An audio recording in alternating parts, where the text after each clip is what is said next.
Boom! It's clobbering times. I can't do it the way Loki does it, but thanks of always. We should always. I don't want to be remiss in thanking the great Stone Loki for that wonderful intro that he made for me out of the goodness of his heart. We He's loved here it, to brother. pump us up. Yeah, is he here? No, I mean his intro. Oh, that too. Yes, he is the man. Thank you, Loki, for that, brother. I want to thank you all for being here. Clobberin Times issue number 87, actually 787. Some weird quirk to the universe allowed me to do 786 of these. Almost going on, getting close to 12 years doing this, and they haven't stopped me yet, which means that the universe hates you all. But whatever, we're gonna just you have to deal with it. Thank you all so much. Before I say hello to my lovely chat and all you wonderful folks out there, I want to say hello to the loveliest Andorian, Vulcan, human, and many other types of science officer / first officer that you're ever going to find in Starfleet, the amazing Raquel Briggs. Hello, Love you. Thank you. What a warm welcome. Hail to the chat. Look, the gang's all here. We have so many wonderful people in this community, and it appears that many of them have materialized here this evening. Look at this chat. I tell you what, it's the best. You guys have been fantastic to us, and just had so much fun. Well, every week. And last week, it just seems like it gets better and better every week, and it'll get better even this week, I'm sure, or even better this week, I should say. Thank you so much for popping in, my great friend, the Lord Thoth. Hey, buddy. Avon lives, LLL. Yeah. Long live the Legion, brother. Thank you. RN Feliciano is here. The Felicianos. And they're being romantic in the chat as per usual because they're just a classy, sweet, and amazing couple. So hail to the Felicianos. Hail Felicianos, RN, and better half Sandra. Thank you so much for being here. My good buddy and new friend who joins us for the big International Geek Gang, which I'll talk about in a second, on Thursday afternoons, Ash. Yes. Ash is here. So nice to see you, Ash. Ash is a good young bloke. You're the man, man. I'm so happy to have you hang with us, bro. I'm so good to see you here. Let's see. My great friend, the amazing Maddie's daddy. Yo, brother. Thanks for being here, buddy. I'm getting used to that name. It's going to take me some time. I usually say Steve, but I have to get used to that one because I've never called him that before, but we're gonna work on that and say Maddie's daddy. Let's see here. Let me get to some other ones. Apollome's minion. Hey. Mm-hmm. Thank you for popping in, my dear. It is so lovely to see you tonight. Thank you so much. Yeah. One of my favorite names to say, Dr. Hercumonkey. Dr. Hercumonkey. Epic name. I love it. What's up, Doc? Actually, I said his name in the car the other day, and my husband was like, that name, that is such a good name. I love it, man. I can't get enough of Dr. Hercumonkey. Says it again. Yeah. What's up, Jack? Yeah, what's up, Jack? Mark D with a C. Welcome. So good to see you. Hey, buddy. Thank you here. Great friend of the show, Mark D with a C. Great to see you. No one who I've just met recently, just popped in on a stream I did. No one, you are someone to me. Yes. And thank you for being here. And my goodness, it is always such a beautiful, wonderful, lovely pleasure to have the great Katie Carr with us. Yes. Katie and Ash represent the next generation, the true next generation of Star Trek. They are carrying the flame from its original source. So how flattering to have Ash and Katie Carr here with us this evening. We love you too, Katie. Thank you for sending us love. We love you too. We love you, Katie. And I bet Katie would argue, no, I represent Voyager. But no. Because she is the ultimate Voyager fan. She is. Absolutely. Jesus is my king 68 is not just a fun screen name. It's our buddy. I know who you are. You're not fooling anyone, you know. But I will say, Jesus. It is always a pleasure, my good friend. We are happy to see you here. But let's see if we have anyone else. Indeed. Yes, the beginning and the end has entered the room. Mr. Alpha Omega. Yes. The beginning, the end. Yes, the Alpha Quadrant and the Omega Quadrant is here. Let's put it in Star Trek terms. Welcome, sir. Welcome. I think we have covered everyone so far. We have a clarification from the ballerina extraordinaire at 8 minutes after the hour. Although I'm a Voyager, 66 to 05 is my official ambassadorship. Yes. Mwah, mwah, Yes. mwah. Love you, Katie. D. Oberg. Yes. My great buddy, Doug Oberg, brother. Always good to see you. It's been a while. Kimasabi. Good to see you. And I just want to say, absolutely, we know you love it all, Katie, but you are a Voyager specialist, though. You are like our Voyager specialist. And Katie will be joining us when we start covering the Voyager, because she is very passionate and she has studied this. She studied Voyager, so she's going to join us on the panel, and I know it's going to be a ton of fun. Absolutely, cannot wait. And our buddy Ash is also a Voyager fan. There, it seems excellent. Well, there you go. Good. the best ambassador I know is a fully charged phase out of bank. That's right. Hey, good one, Maddie's daddy. Yeah, buddy. Let's see here. That's true. She's a huge Niner. As long as you don't mean the 49ers. I was just going to say that. We're making old people jokes. Oh, that's indeed. I cannot wait, Katie. It's going to be a while till we get to them, but we're going to get there. Well, again, anyone else who pops in later, we will definitely endeavor to stop and say hi to them, because we value our chat. We love you all. And again, I've never, since I've been doing this on YouTube, I've never felt comfortable doing this, but every YouTuber does it. It's about time I just got in line and did it. Because I never say it. I don't feel right asking for things. I'm just the kind of guy I am. But I will say, if you are here, if you popped in for the first time, anyone, or if you're listening on a stream later, if you're listening to this later, which we're getting some listens from what I've understood, from what we've been looking at in analytics and stuff. So anyone who is listening to this later on a recorded stream, we want to thank you as well. I did not want. I never really think about it, I must admit, but we appreciate you for that as well. We sure do. And if you have not already, this is the thing though I'm getting to that I've never do that I need to start doing that too. By the way, what I just did, but also, please, if you have not already, subscribe, hit like, comment, do anything. It helps me out. And again, hit your notification bells, because then you'll know, you'll get an email from us, or if you're on YouTube, you'll get a notification, and then you'll know when Clobby's going live, and anytime he goes live. So that's also very helpful. Yes, absolutely. I never forgot something. Thank you. I forgot about that. But yes, so anybody who does happen to be listening to this on a later stream, we really appreciate you. And if you ever get a chance to catch us live, we have the most rockin' chat. We have so much fun. You probably noticed that we have a lot of fun with our chat if you've listened to any of our streams. And if you ever want to be a part of that and you can make it live, please do. But if you can't, hey, that's cool too. We appreciate you listening on the Thank you for listening. The rebound. Absolutely. Yeah. Absolutely. So I guess we are just about ready to get a move on, I would say, to leave Space Dock. Yes. And go on our journey talking about hey everyone, this is the end of season 1 of Star Trek, the original series, season 1 in production order. 4 more, and that's it. Next week will be a new voyage to season 2, and we've got some great Trek for you tonight. We've been having a lot. Of course, in my opinion, the gigantic chunk of the first season is great. I mean, there's one here and there that we may not like as much, but man, that first season was magical. And this last week, it was just what a great selection of episodes. And in this week as well, this is just some prime Trek right here we have for you, ladies and gentlemen. It's got some of the best here. Absolutely.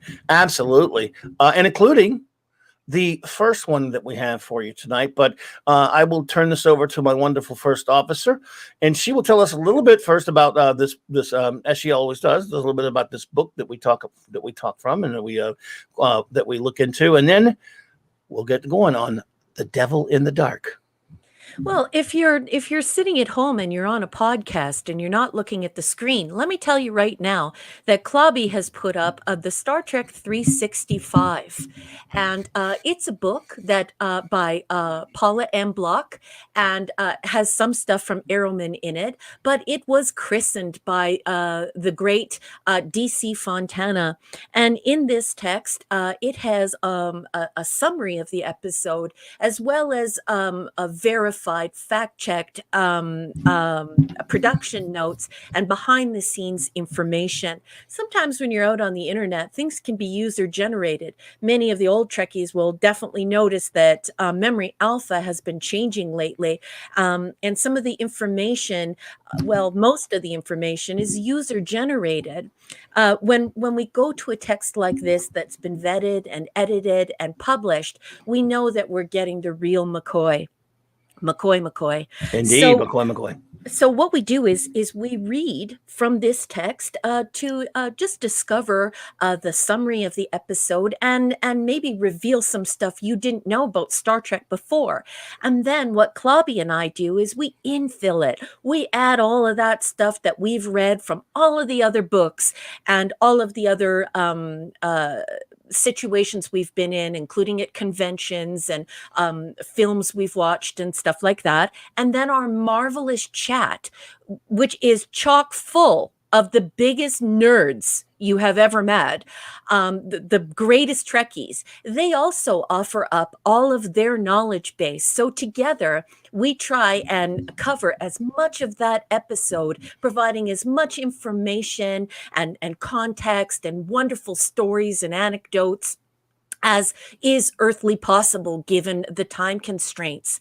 So kind of like what would happen to you if you were at a con and you walked over to a group of Trekkies. So that's what we're trying to recreate here. And we do it 66 to 2005. That's right, folks. We're covering it all. Well, technically it began in 1964, but we're covering 66 to 2005, the whole thing in production order. And one of the reasons why we do it in production order is because we get to experience it the way that it happened. And that can be revealing. That can tell stories all on its own.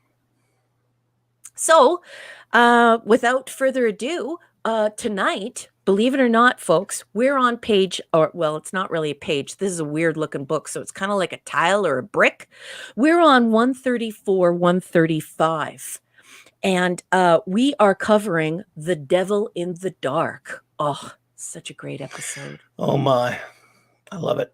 Right? Season 1, episode 25. And this is production code 26. Can you believe that we have already covered 26 episodes of Star Trek? Making some good time. Yeah. So if you've got your 365 out there, like the Felicianos, please go ahead and turn to page 134, 135. And if you don't have the book, that's okay. That's what I'm here for. I'm going to do my best to read it to you all, and then we'll get to the business of talking about it. The Devil in the Dark. The Enterprise travels to the planet Janus 6 to determine what is killing workers in an underground mining facility. Dr. McCoy scoffs when Spock surmises that a silicon, or silicone-based life form may be behind the deaths, but Spock is proven correct. The killer is found to be a rock-like beast that excretes acid at will, allowing it to tunnel swiftly through rock or to disintegrate a man. The miners want the creature destroyed, yet Spock believes that it may be an intelligent being with a rational motive behind its actions.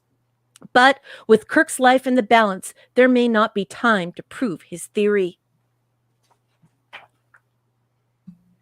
In the late 1960s, segregation and the civil rights movement in the United States were featured on the evening news as often as not.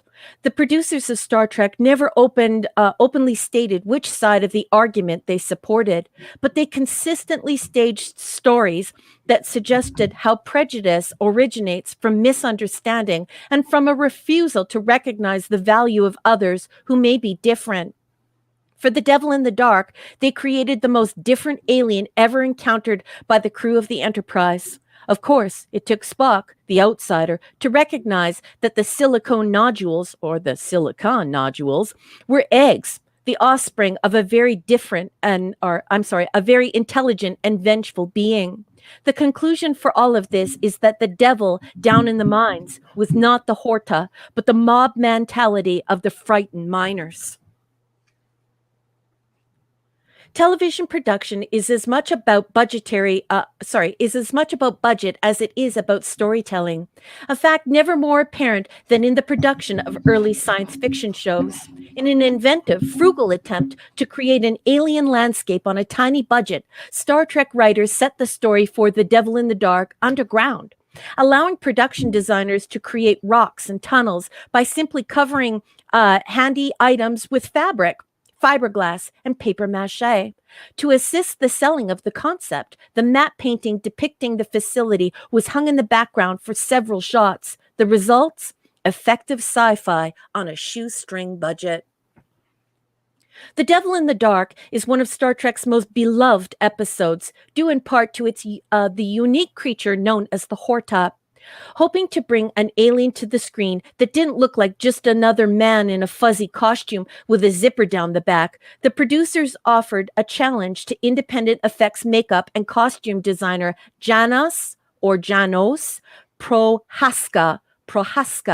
And if I didn't say that correct, I'm sorry. I believe that might be Polish, and my Polish isn't good. Apologies. If he could create a really great creature, they'd rent it from him and let him play the role. Prohaska was known at the time for creating more earthly animal costumes, such as bears. So when he returned carrying a large, lumpy, goopy thing, recalls DC Fontana, the show script supervisor, everyone from Gene Roddenberry to the episode's writer Gene L. Kuhn had an understandable reservation. He got us all outside to take a look at it in action, said Fontana. I remember he laid this rubber chicken on the ground, and then he put on the costume. Prohaska then proceeded to get into character as the Horta. He scooted around, quivering and rotating. And then, Fontana continues, he jumped right up on the rubber chicken, crawling over it, and out the back end of the costume came a bunch of chicken bones. Kuhn reportedly was so impressed that he quickly ran to his typewriter to refine the script. Over the years, fans of the show most often have likened the Horta to an extra large pepperoni pizza, always with the proper respect, of course. And that is all that Block has to say on this particular episode. Now, I have quite a lot of notes because, as you'll recall, Clobby, this is one of my favorite Star Trek episodes of all time. It always makes my top 5. Some years it makes my top 3. But I'm going to turn the mic over to you. Just what was your impression of Block's coverage? What is your impression of this episode? And I also want to throw it to the chat. Hey guys, what do you think of this magnificent episode? Well, some hellos to some new arrivals. Supreme Heretic. Hey, Drew. Hey, Drew. Thank you for being here. So happy birthday to you, sir. By the way, we know you had a birthday. I got noise. Sorry, someone beeping me there. Fat Steven Seagal, my good friend. Hey, bro. Thanks for popping in, man. Always good to see you. Like you, for me, this is a top 10er. Excuse me, a top 5er. Yes. It's a top 5er. This episode is a masterpiece to me. I love it. And again, it speaks,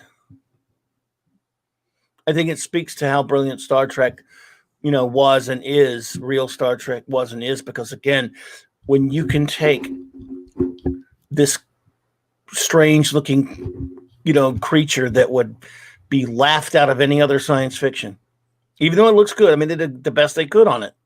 They didn't, but it's not CGI'd. It's not some very, complicated animatronics.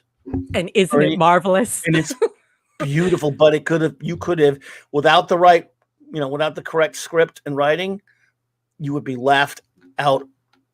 It would be a laughing stock. Yes. But And this they is that opera quality that I always talk about. And people think that that translates to soap opera, and nothing could be further from the truth. Gene Roddenberry did not want Star Trek to ever be like a soap opera. I mean, real opera. There's a fine stage, on stage quality to a production like this. And it's so powerful and so well done that it resonates on screen. So, yeah, here. I totally agree, Clobby. It's such a beautiful idea. It's such a beautifully made episode, perfectly written. And again, this is it's Star Trek 101 that expect. And I'm going to do it every time. By the way, when you have to go back, you have to put this into the prism in a historical context of this is Yes. 1967, Yes. and we on a national television show. We're talking about the idea of life form that is so extraordinarily different from us that it's at that time it had to be just mind-boggling to people. Yes. And socio-historical context is important because, Yes. people look back on this and they say it's campy and they make No. other disparaging remarks about it. And the truth is that is not the case. This is No. it's just it has to be placed in socio-historical context. And I'm sorry for interrupting, but the great Scuba Pete has just walked in the door and he gave us a hail. So Clobby, we got to give him a hail back. Hail, Scuba Pete. Mwah, mwah, Scuba Pete. Welcome, sir. We welcome you all. Thank you so much for being here, Scuba Pete. We appreciate you. Yes, this episode is not only, based as many Star Treks are, so not as many Star Trek episodes are, on a brilliant premise and a wonderful, just conceptual idea. Again, would be meaningless without all of the great character things in this episode. Yes. With all three of your primaries in this one, Kirk, Spock, and McCoy, Yes. equal. I do love the stuff at the beginning, early on with Spock, being, first of all, theorizing that this could be a silicon-based life form, even in the 23rd century that they are in, something unheard of, something inconceivable to Yes. science at that point. And again, so this is a breakthrough for the Federation and Starfleet, because they've never experienced, according to this episode, anything quite like that. Yeah. And so it's a first. It's something that they wouldn't even have. Even they're of course, this is about seeking out new life, and this is the definition of that line in the opening monologue: to seek out new life.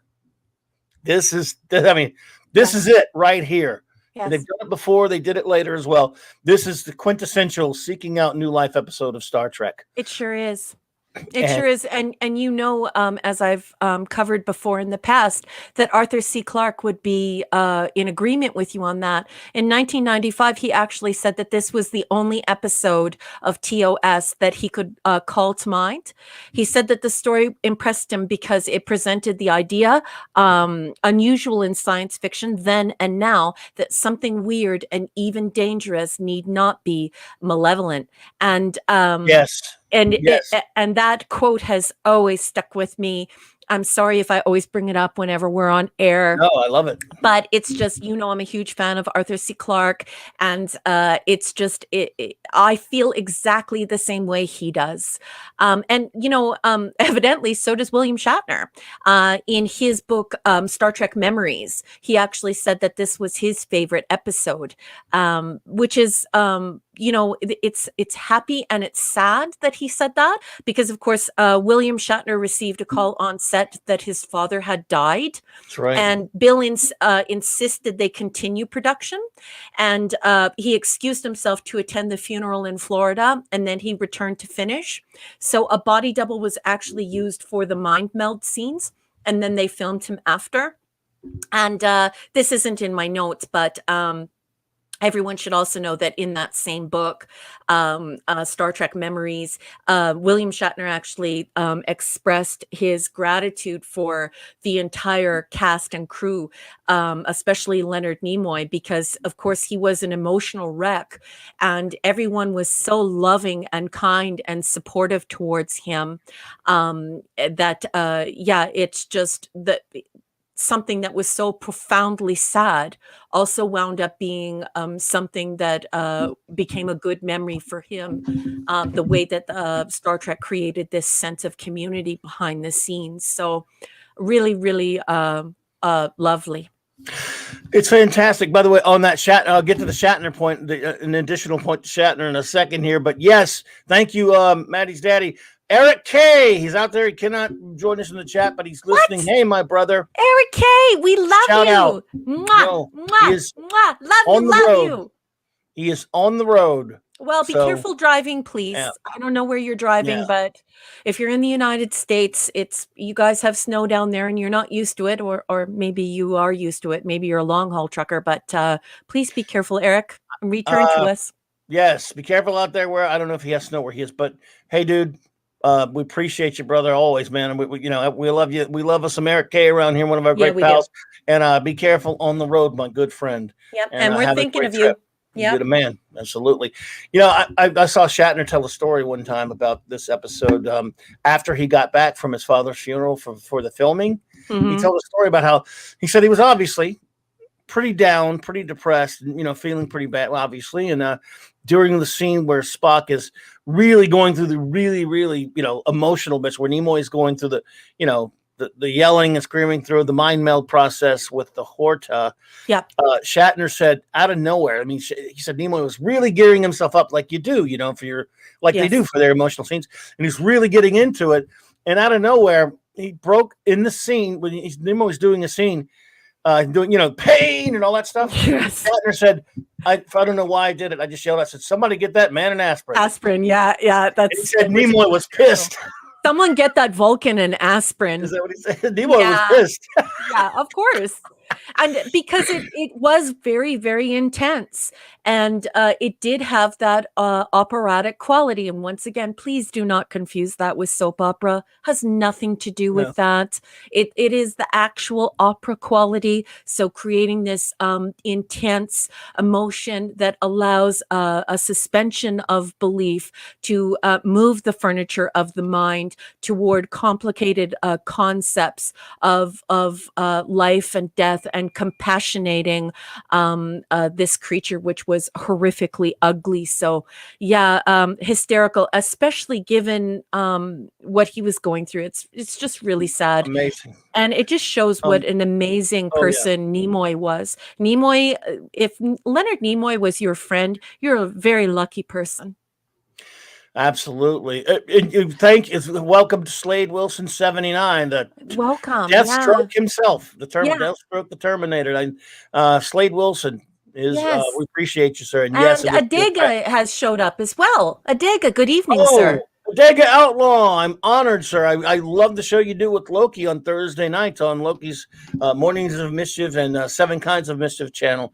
You do an amazing show over there with him, and I am honored to have you pop in, sir. It's great to see, as well as Brett Cohen. Brett Cohen. Welcome. A few more things I want to say about this episode that I really love. Yes, I have a couple too, but go ahead. You go first. Well, some of the wonderful things about the character stuff with Kirk. Again, it's Spock is the one at first. And again, I love this dynamic between the two friends, the friendship between the characters. When Kirk is, Spock's kind of, basically almost does an end to run around Kirk to the security chief, Jehodo, and basically tells the security guys and possibly capture it. Spock's really concerned for this new form of life. Life, as any great scientist like himself, like he would be. Excuse me.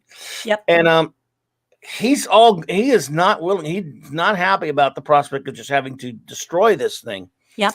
And Kirk's like, I'm not going to lose anybody else. Being very Kirk-like.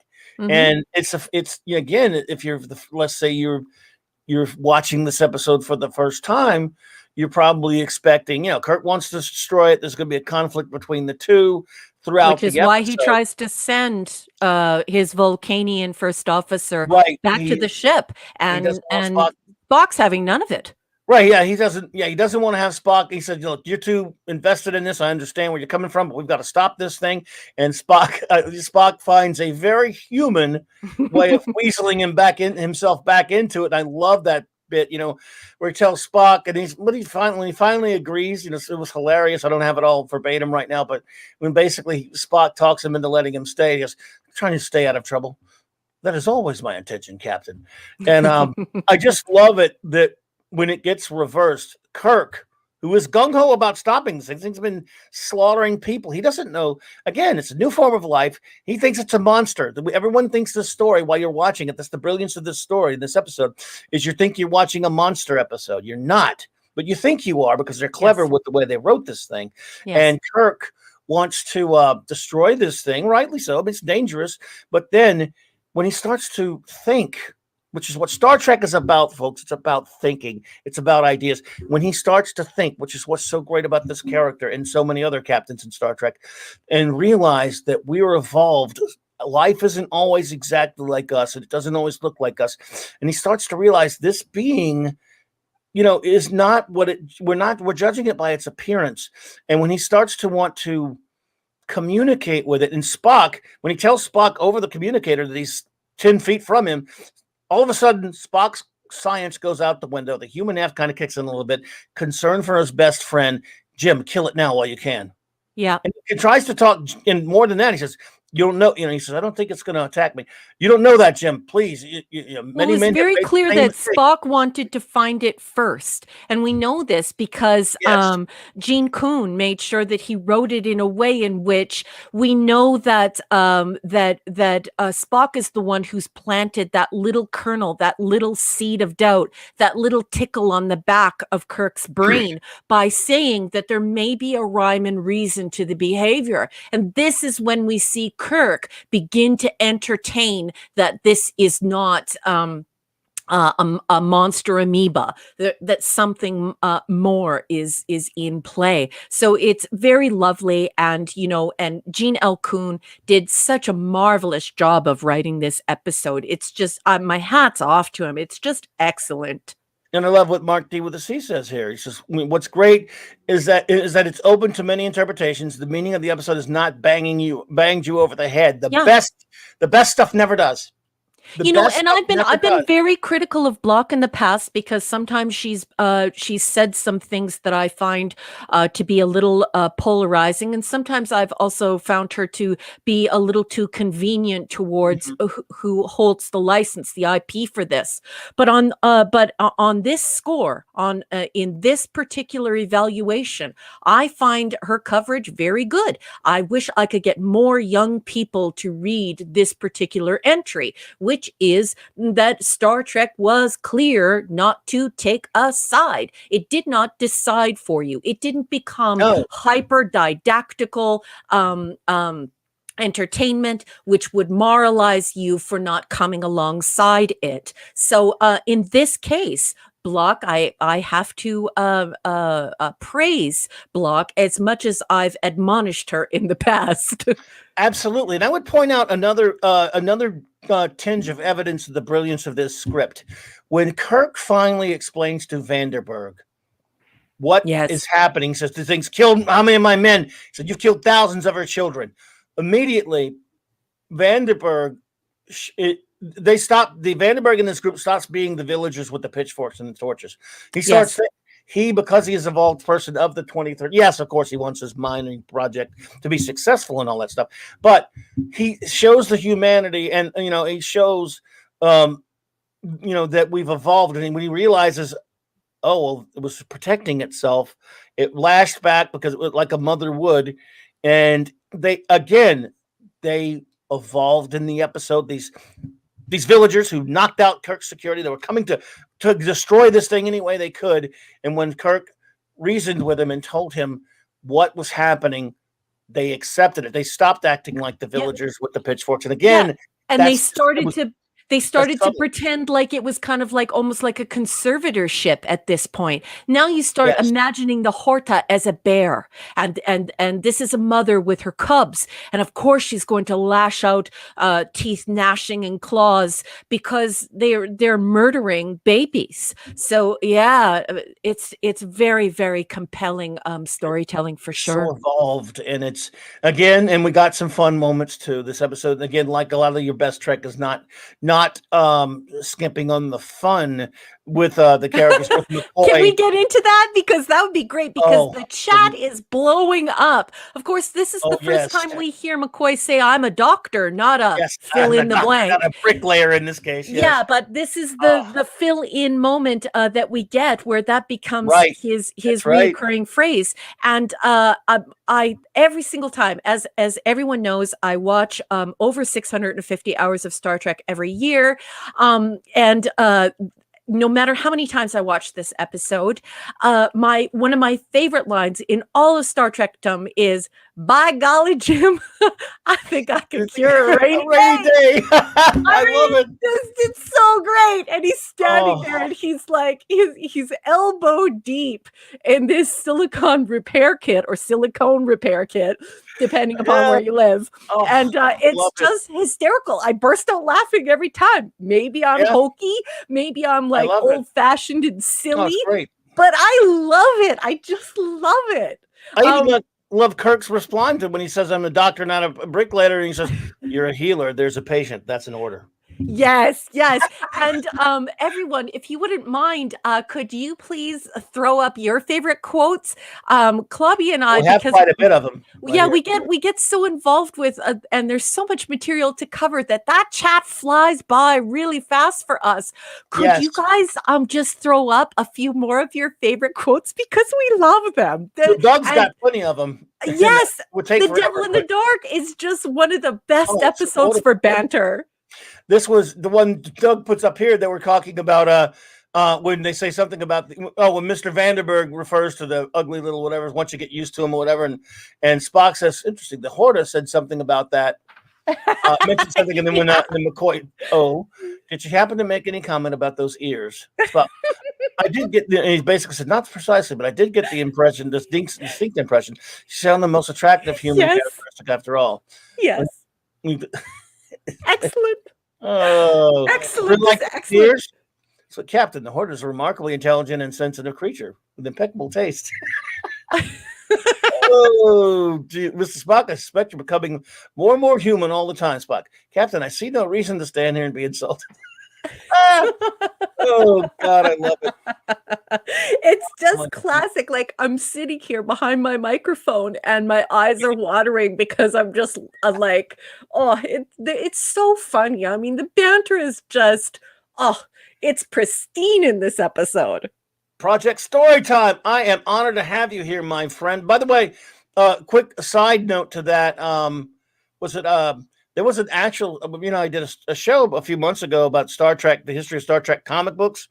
And there was actually, I think it was Peter David, but I may not be mistaken. But I think in the DC Star Trek comic, they actually had a Horta in Starfleet. It's like, because, again, Hortas could grow up to, they say that, right? They say that eventually it was going to be this mutual relationship. There was going to be a symbiosis here, and they were going to become great friends. And they make sure that they put that into the dialogue. And I just love the way that Vandenberg basically acts like they're kind of like the ugly dog, like people who like pugs.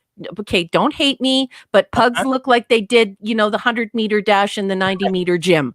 So he sort of likens them to kind of like a homely pet, and it's so endearing. It's just lovely. Oh, it's wonderful. Yeah, Project Storytime. It's a top fiver for Raquel and myself also. Yes, I dearly love the episode. Good taste.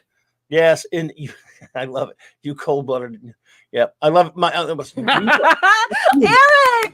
Eric, good to see you there, brother. Ace Cast Iron. Yo, my great friend. Hey, Ace. Hey, pugs are great. I love them. They are. I have nothing against pugs. No hate mail for me, but they do look like they did the 100-meter dash in the 90-meter gym.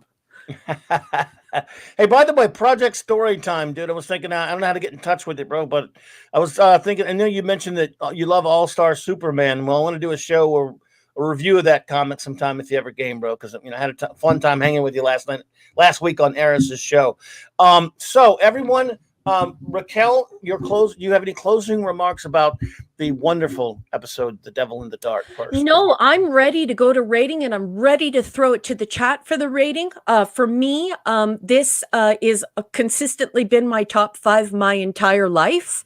So since I started watching Star Trek, which would be about 45 years now, and it consistently makes my top 3, depending upon where I'm at in my life. This is the best of the best. So this isn't just the best of Star Trek. This is the best of science fiction. And Arthur C. Clarke is correct about that. This particular episode inspired so much great science fiction because it is a runaway concept that takes you to a different place. It's entirely unique. It's gorgeous science fiction. So this isn't just good Star Trek. This is good science fiction. It is leading science fiction. This is we need something beyond A. We need 7 million pluses behind the A. This is 350 out of 100. I love it. Yes. So you are an above. I mean, you was higher than A. Yes, this is high. Professor says this is higher than A. Yes, this is an A bazillion plus. It's like, but welcome, great Mark C is here. Hey, Mark C, so nice to see you at Purple Valkyrie. Oh, the wonderful Purple Valkyrie, the beautiful Purple Valkyrie. Oh, thank you for popping in, my dear. So great to see you. Good evening, beautiful. Everyone, give your ratings, and I will, of course, give mine. It is just everything Raquel said. Enough said right there. It is beyond an A+ for me. It's a top 5er like it is for her. It's a masterpiece in my opinion.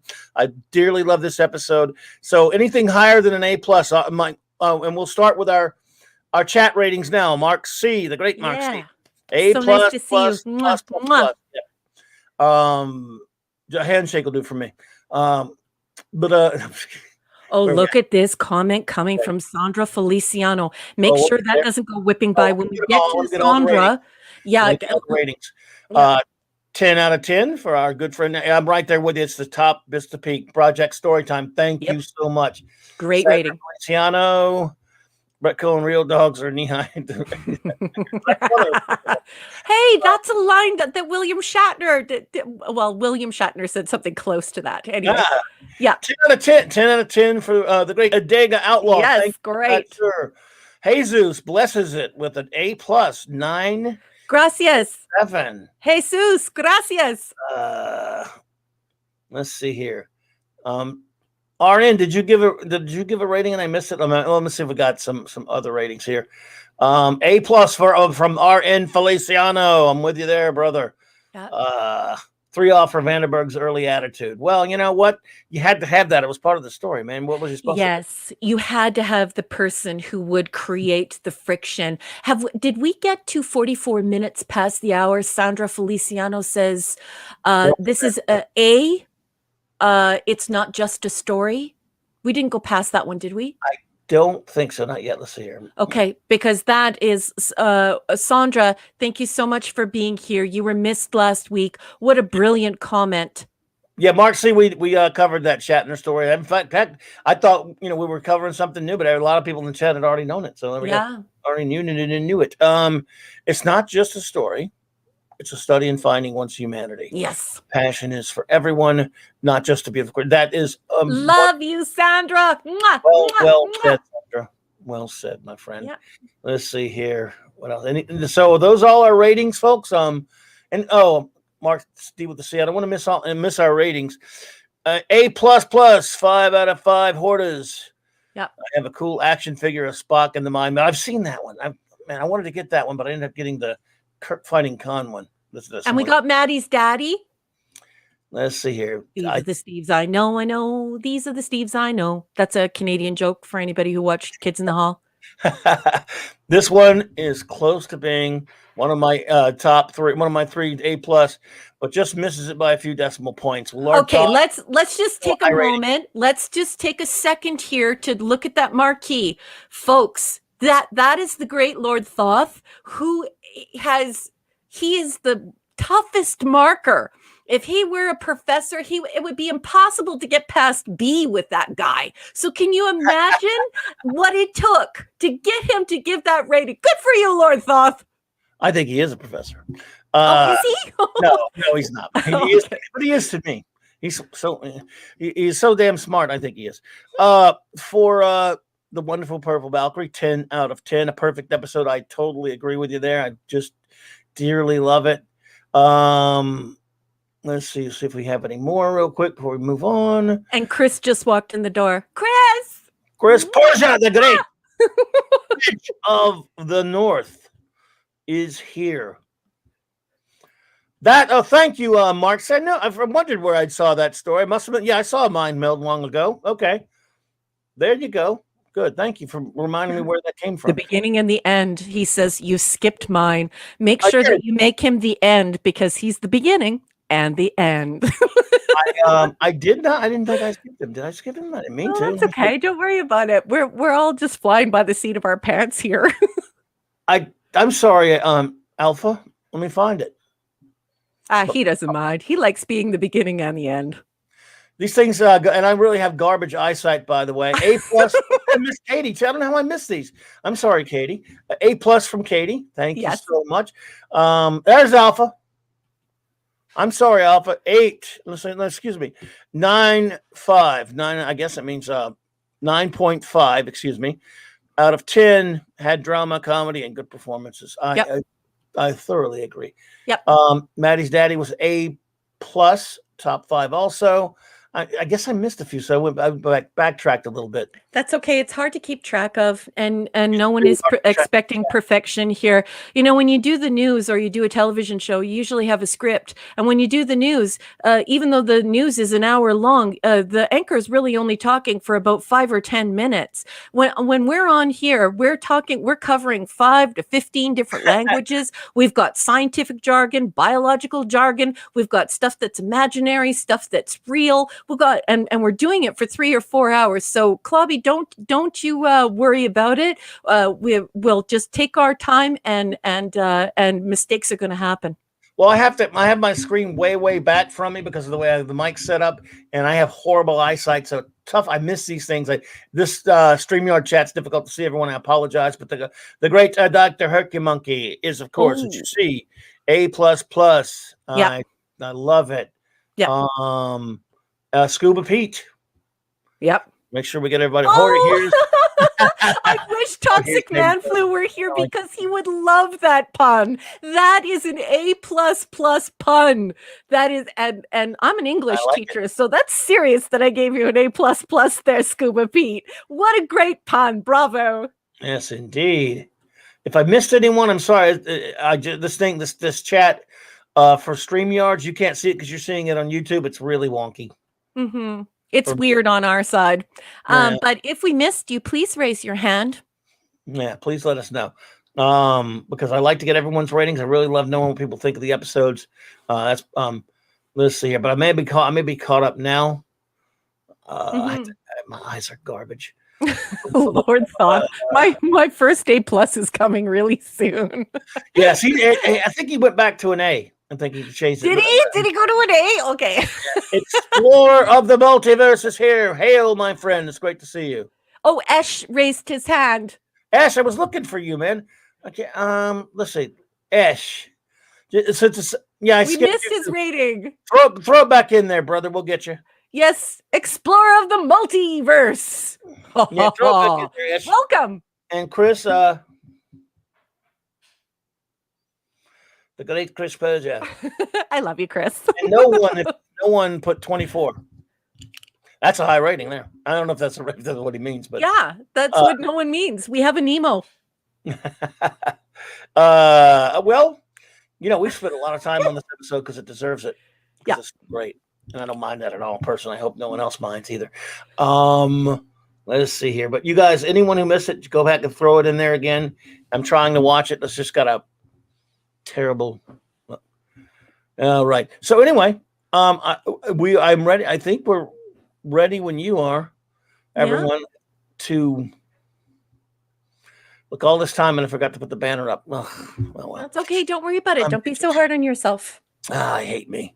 So let's move on to Errand of Mercy, and I'll let you sort of dig around behind stage and get the visuals up, and All I'll right. get us started. So we're doing Errand of Mercy, which is season 1, episode 26.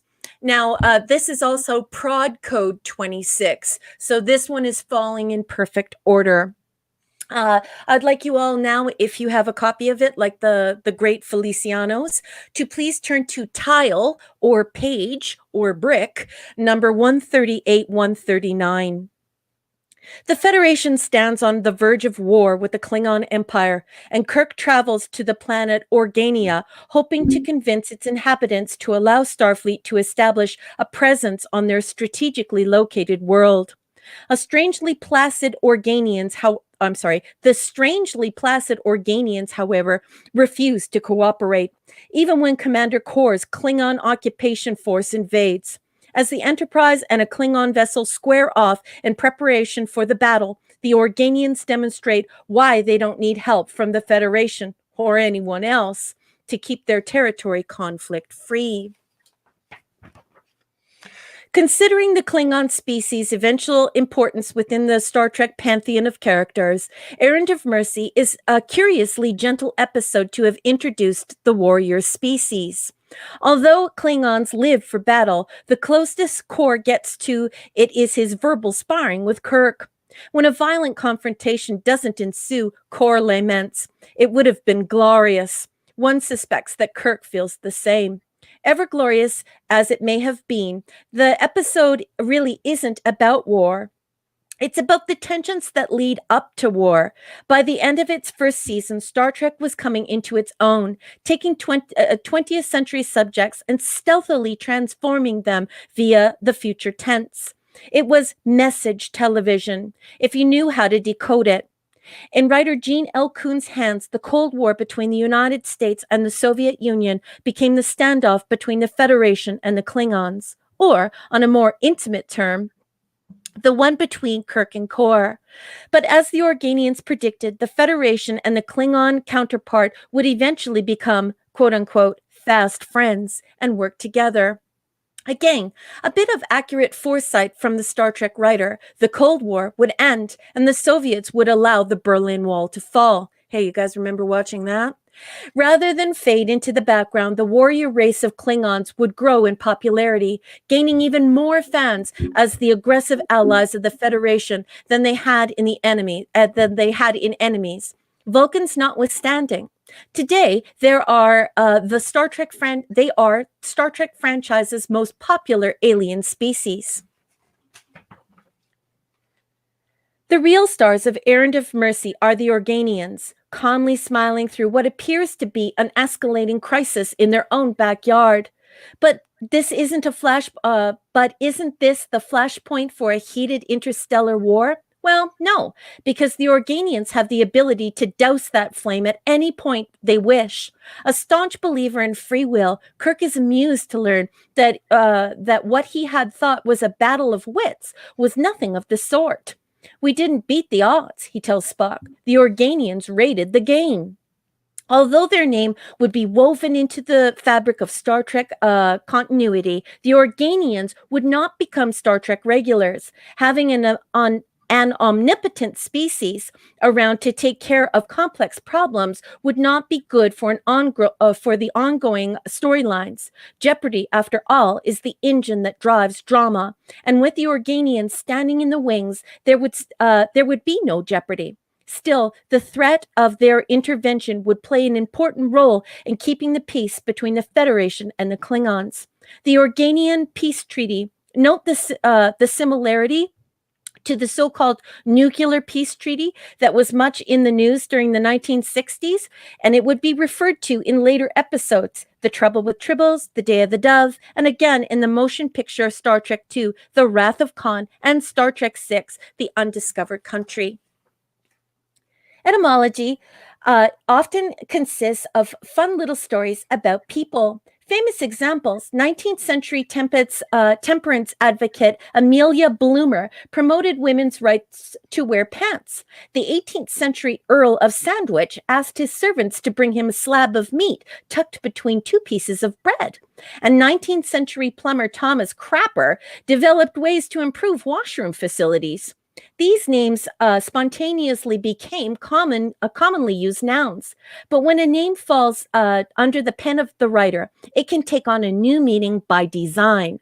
For instance, when screenwriter Gene L. Coon created a villainous new species for the episode Errand of Mercy, a name for the blackguards didn't immediately come to mind until that of an old acquaintance of Gene Roddenberry came within earshot. Roddenberry, who had been a proud member of the Los Angeles Police Department, served with an officer named Wilbur Klingan. The production staff liked the sound of the name so much, Kuhn altered the spelling and used it in this episode. And that is all that Block has to say about Errand of Mercy. So before I get to my show notes and my infill, I'm going to turn it over to Clobby and the chat. What did you guys think of Block's coverage on this particular episode, and anything else you would like to add? Well, we are living in my top 10 today. And we're going to stay there, but it looks like for a while. I can't remember exactly where I rated this one, but it's in my top 10. It's a top 10, or if I didn't, I don't know what the hell was wrong with me last time I made my list. I absolutely love Errand of Mercy. This just broken record time, folks. Again, 2 episodes in a row. Absolutely great concepts of alien life. Again, another seek out new life. And this, of course, is the Organians, but just so many wonderful, wonderful character moments. Now, again, it is the only non-McCoy episode that was ever done. I don't know if we know why. I should have checked into the background of that. I'm not sure why he was not in that one. No, DeForest Kelly, who, by the way, I guess he would, it would have been interesting to have him there, but it worked. This worked fine. We always prefer to have McCoy somewhere around, but well, I don't think that this would have. I don't think that his operational behavior within the Trinity would have been conducive to the script. But I'm not sure if the rationale goes past that. No. I'm just saying. Again, he's always there in some capacity. I mean, he's never not been, other than this one. Yeah. After when I was gone before, so it's just kind of odd. I don't know what the deal was. He was at some medical conference, probably. You got short leave. This is brilliant. And by the way, I love John Colicos, who is just so great as Cooler. Also great on the 1978 series Battlestar Galactica as Baltar. Loved him on that. And of course, later, as we all know, he comes back to reprise his role on Deep Space Nine a few times. We don't know why he looked so different, but we won't mention that now, will we? I beg your pardon. Please excuse me. I'm very sorry to interrupt you. Lord Thoth, have a good evening, fine sir. Thank you so much for spending time with us, and I hope we'll see you next Saturday. Good night. Lord Thoth, yo, brother. Always a pleasure, my friend. Avon lives and LLL, buddy. Long live the Legion. Great to see you, buddy. Ash asks, by the way, with regards to Klingons, which Klingons look the best? TOS, TNG. The Jar Jar Abrams Klingons don't count, or STD. That's not Star Trek. So that's not real legitimate Star Trek. It doesn't count, my good friend Ash.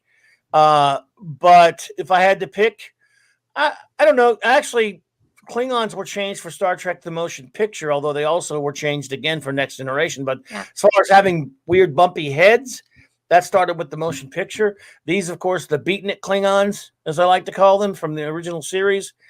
I would have been fine if they had stayed that way, but I do admit that some of the revamping, retooling that they were able to do with budgets and such, I don't know if I have a preference on which looked better, but they certainly started to flesh out the characters and the whole lore behind the race and stuff with Next Gen moving forward from there. That's when you really started getting some background on Klingons that they were starting to fill in. I concur, and it's also important to know that to note that one of the reasons why DC Fontana enjoyed this character is because so little had to be done in order to make this character. So little makeup was required. I think it was John Colicos, Commander Core, the gentleman who plays Commander Core, who actually asked that they put on some makeup on their face just to sort of help them transition. But there was still this background noise about the Vietnam War. And so they were trying to conquer all of these ideas of war. So within the script, I know that it was said that the Klingons should have an almost Asian appearance. And it's because, of course, they wanted to create that dialogue with the viewers at home about what was going on with various wars. And they wanted to engage that part of everyone's mind. So it had a purpose in the beginning, but I will defer to Clobby on that.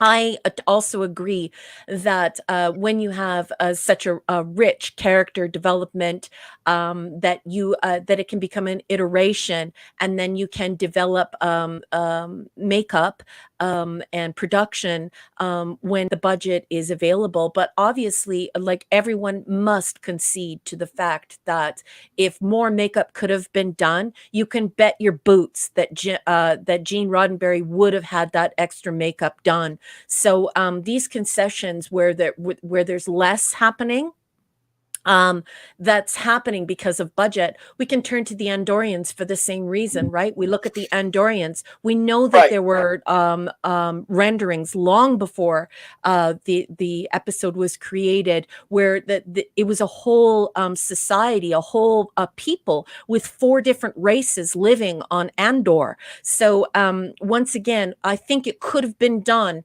if the money had have been there. And so we delightfully get to see it evolve on screen. For me, it really stops in 2005. Well, yeah. They, and of course on Enterprise in the 4th season, they even kind of tried to find a way to work it into the lore, an explanation of why they changed. The look changed. Ash, my good friend, yes, Man of Steel is still filth, but Abrams Drek, don't use Trek. It's Drek. It's not real Star Trek. It is Steino. No, we don't call that Star Trek. That's Star Trek. It is Steino. It is Star Trek in name only. It is not legitimate Star Trek. It is filth. In fact, it is maggot-infested filth. If you've ever watched any of it, your eyes are infested with maggots. You probably didn't know that. You might want to get it looked at, because any of us who have accidentally watched that do have maggots in our eyes now. But anyway. It's finger painting in your feces. So if you like finger painting in your feces, that's the Drek for you. There you go. That's not real Star Trek anyway. So that's why, But the reason why I wanted to get into that, though, Clobby, I don't want to extend the show too long, but people need to realize too that it's not just like it's not so simple to create these cosplays and to create these different aliens. People need to realize too. I'm a journeyman licensed makeup artist. I wanted to become a part of the union and join the film and television and do that behind the scenes. So it's important for me to say that our makeup techniques have grown over the decades as well, right? We're talking 1967 to now. It's very hard for people to grasp the fact that even the makeup that we use has risen in quality, and so we're able to render these otherworldly creatures in a much more believable way. And back then, it wasn't so easy. No, it wasn't. By the way, Ash, I still love you, bro. So don't worry about that. Oh no, we love you, Ash. But when I get you on Thursday, dude, I'm gonna have to punish you. And I'm just sorry, you're gonna have to undergo the Clobberin times punishment. Yeah. Just kidding, buddy. We're glad you're here. Ash is a good dude. Yeah, he is my friend, and dude, you're the man. And say feces again. Feces. There you go. But on the if you got something else, I just wanted to say that I have a few notes. So if before you want to move on, I have some notes. But no, we're not ready to move on. Yeah, I just wanted to say a few things about this episode. Has some, you the man, Ash, has some great. What's that? I actually had some king cake tonight, man. Don't forget the king cake goats. Yeah, I had some king cake tonight, which was good too. Cream cheese. All right. Some wonderful character moments. We would be remiss if we didn't talk, because we've talked mostly about Klingons. This is a great story. This is, of course, again, as we know, again, the introduction of Klingons, but it's a lot more than that.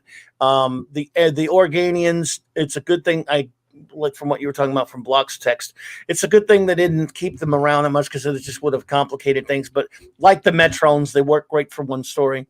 They some of the stuff between Kirk and Core is just some of the best Trek stuff ever, in terms of Kirk in an adversarial, position, sort of not too far off from a quality of Kirk and Khan type stuff. It's really great. I love the interactions.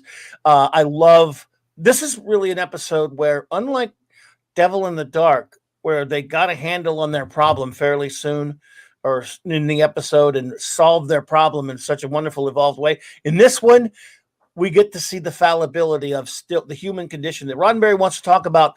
We've come a long way in the 23rd century, but he also wants to show that we're still, as Spock so rightly says, compared to the Organians, that we're amoebas. There is above us on the evolutionary scale, as we are above the amoeba. And this is putting us in our place. The putting us in our place episode of Star Trek, the show that, man, we are still walking around. We are flesh and blood, bags of bones, that we're trying, we're getting there, but we still have our violent tendencies. There's some wonderful moments between Kirk and Spock when he basically tells Spock, Spock doesn't want to kill, but he tells him, if a need rises, we kill. You understood? And Spock was willing to do it.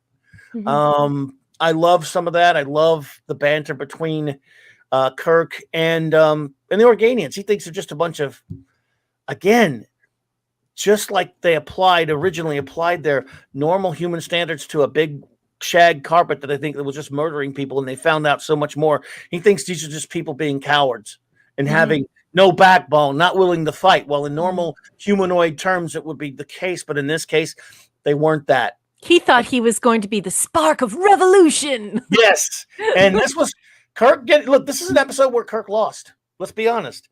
It's true.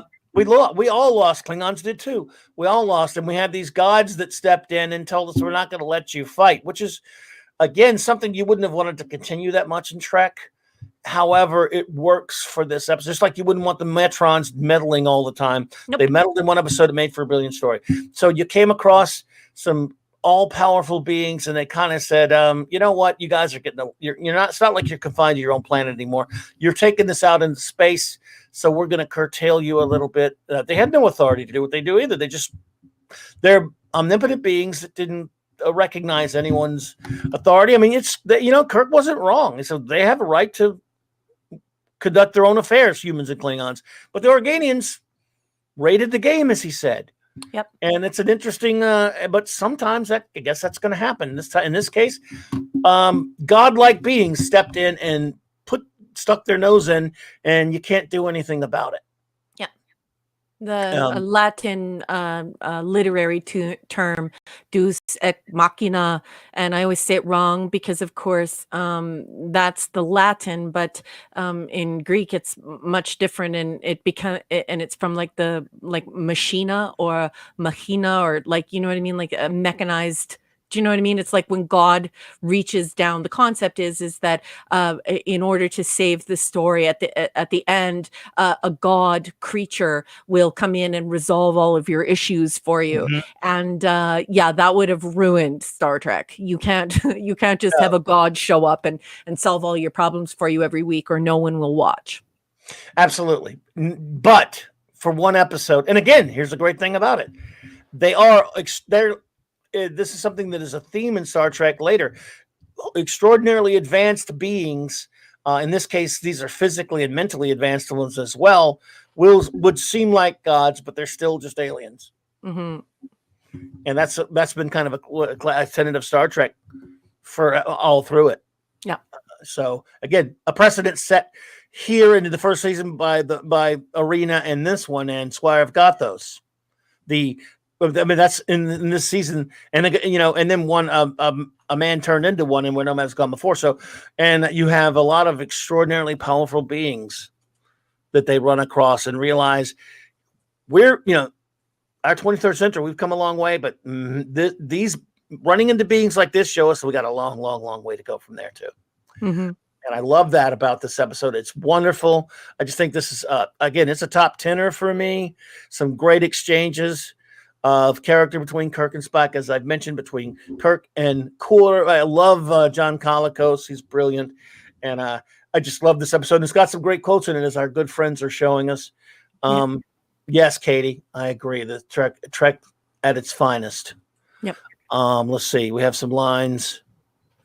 How many? And Jesus is my king. 68. He says it's Deus ex machina. Yeah, I would encourage you. Jesus is my king. 68 to go and look up the Greek version of that Latin. It just means like the God in the machine. So it really is the word machine, and what it is it's the machinery of story writing or storytelling. And so you can't just have the hand of God reach into the machine and fix it, otherwise people won't want to watch. But yes, Latin is a dead language, and I'm not so good at that. I also taught Greek kindergarten for a few years, so sometimes when I try and read Latin, it just comes out like half Latin, half French, half a third French and a third Greek. That's why I preface it by saying, wow, this is just the God in the machine. That's all it means. Absolutely. And it wouldn't be Star Trek if we didn't have a little fun bit as well. Like when Kirk, Mr. Spock, what would you say the odds of our getting out of here? Spock, difficult to be precise, Captain. I should approximately 700,820, whatever. And well, those are good odds. Again, that whole exchange between them about the odds, a lot of fun. Just a wonderfully written, well written episode. And RN Feliciano, absolutely, sir. There are some badass amoebas in the Star Trek universe. We'll get to immunity syndrome in due course. Thank you. Yeah. I love that one. I cannot stand pessimism in today's TV. So dark, the visitors are unable to unite. I totally agreed. Very, very well said, Katie. Yeah. Really appreciate you. And again, so I love this episode. Please give us your closing remarks on it. Then we'll get to rating it. Well, just for my notes, I just had Klingons were named after Gene Roddenberry's friend, Bob Klingon, which everyone already, the block text already said. And then I just have some stuff from my own notes that you might not find anywhere else that you might want to reserve for yourself, especially if you play advanced Star Trek games. The Klingon lieutenant, played by Victor London, is the first Klingon to appear on screen in all of Star Trek. So he comes on screen before Core. So that is, I believe, a trivia question in the advanced Star Trek trivia game. This is popular. This in the United States, this episode is popularly called the Vietnam story for all the allusion to the Vietnam conflict and what some scholars have referred to as the colonialism aspects of it. Of course, we know that officially this is about Russia and the United States. Also, you will notice in this episode, a blue shirt appears at the helm. Blue is science. You should also know the baldric that Core wore in this episode is reused and worn by Michael Dorn, Worf, in the first season of TNG, which is in 1987. You're going to notice, too, that the baldric, when it's worn by Worf, he wears it on the other shoulder. Okay? Yeah, thanks, Ash. That's definitely Latin. And then what else? Pure Energy, used by the band Information Society, What's on Your Mind, 1988, was like a really super famous new wave song. And then the set where Kirk and Spock shoot the two Klingons is from The Cage. And if you look very closely, it's supposed to be the recreation of Rigel 7. So when Captain Pike gets into that huge altercation where Spock is injured and everything else in the cage. So, and what else do I have on that? Oh yes, one of my favorite quotes of all time. I'm a soldier, not a diplomat. Love that And one. yes, and I also have that John Colicos or Cor went on to play Lord Baltar in the original Battlestar Galactica. Love And it. that's all I have in my notes. Yep, smile. I don't trust a man who smiles too much. There were a lot of great lines. Core, he chewed it up. He was fantastic. Well, Dr. Herky Monkey, that's actually something from Russian society. If you look into that, that's actually a cultural thing that happens in Russian society. So the Russians don't smile, and if you look into it, into the cultural aspects of it and the scholarly works behind it, usually people smile more the more multiculturalism they're exposed to. And smiling is a way for us to signal that we're not going to harm one another. And in Russia, there are several old sayings and adages that people who smile are stupid. They're seen as someone who is stupid. So I'm not saying it's necessarily culturally good or necessarily culturally bad, but it is an aspect of Russian life. They do not smile quite as much as we do. And one of the reasons why we all smile so much, where we have these very densely multicultural societies, is that aspect of human relation and human communication. We tend to smile if we can't speak each other's languages and we can't communicate. We then move to using our body language and our visage, our countenance, to create those bridges that we need to communicate how we're feeling and trust. So I love that you brought that up, Dr. Herky Monkey. And yet, Core smiles in this scene here. He doesn't trust himself.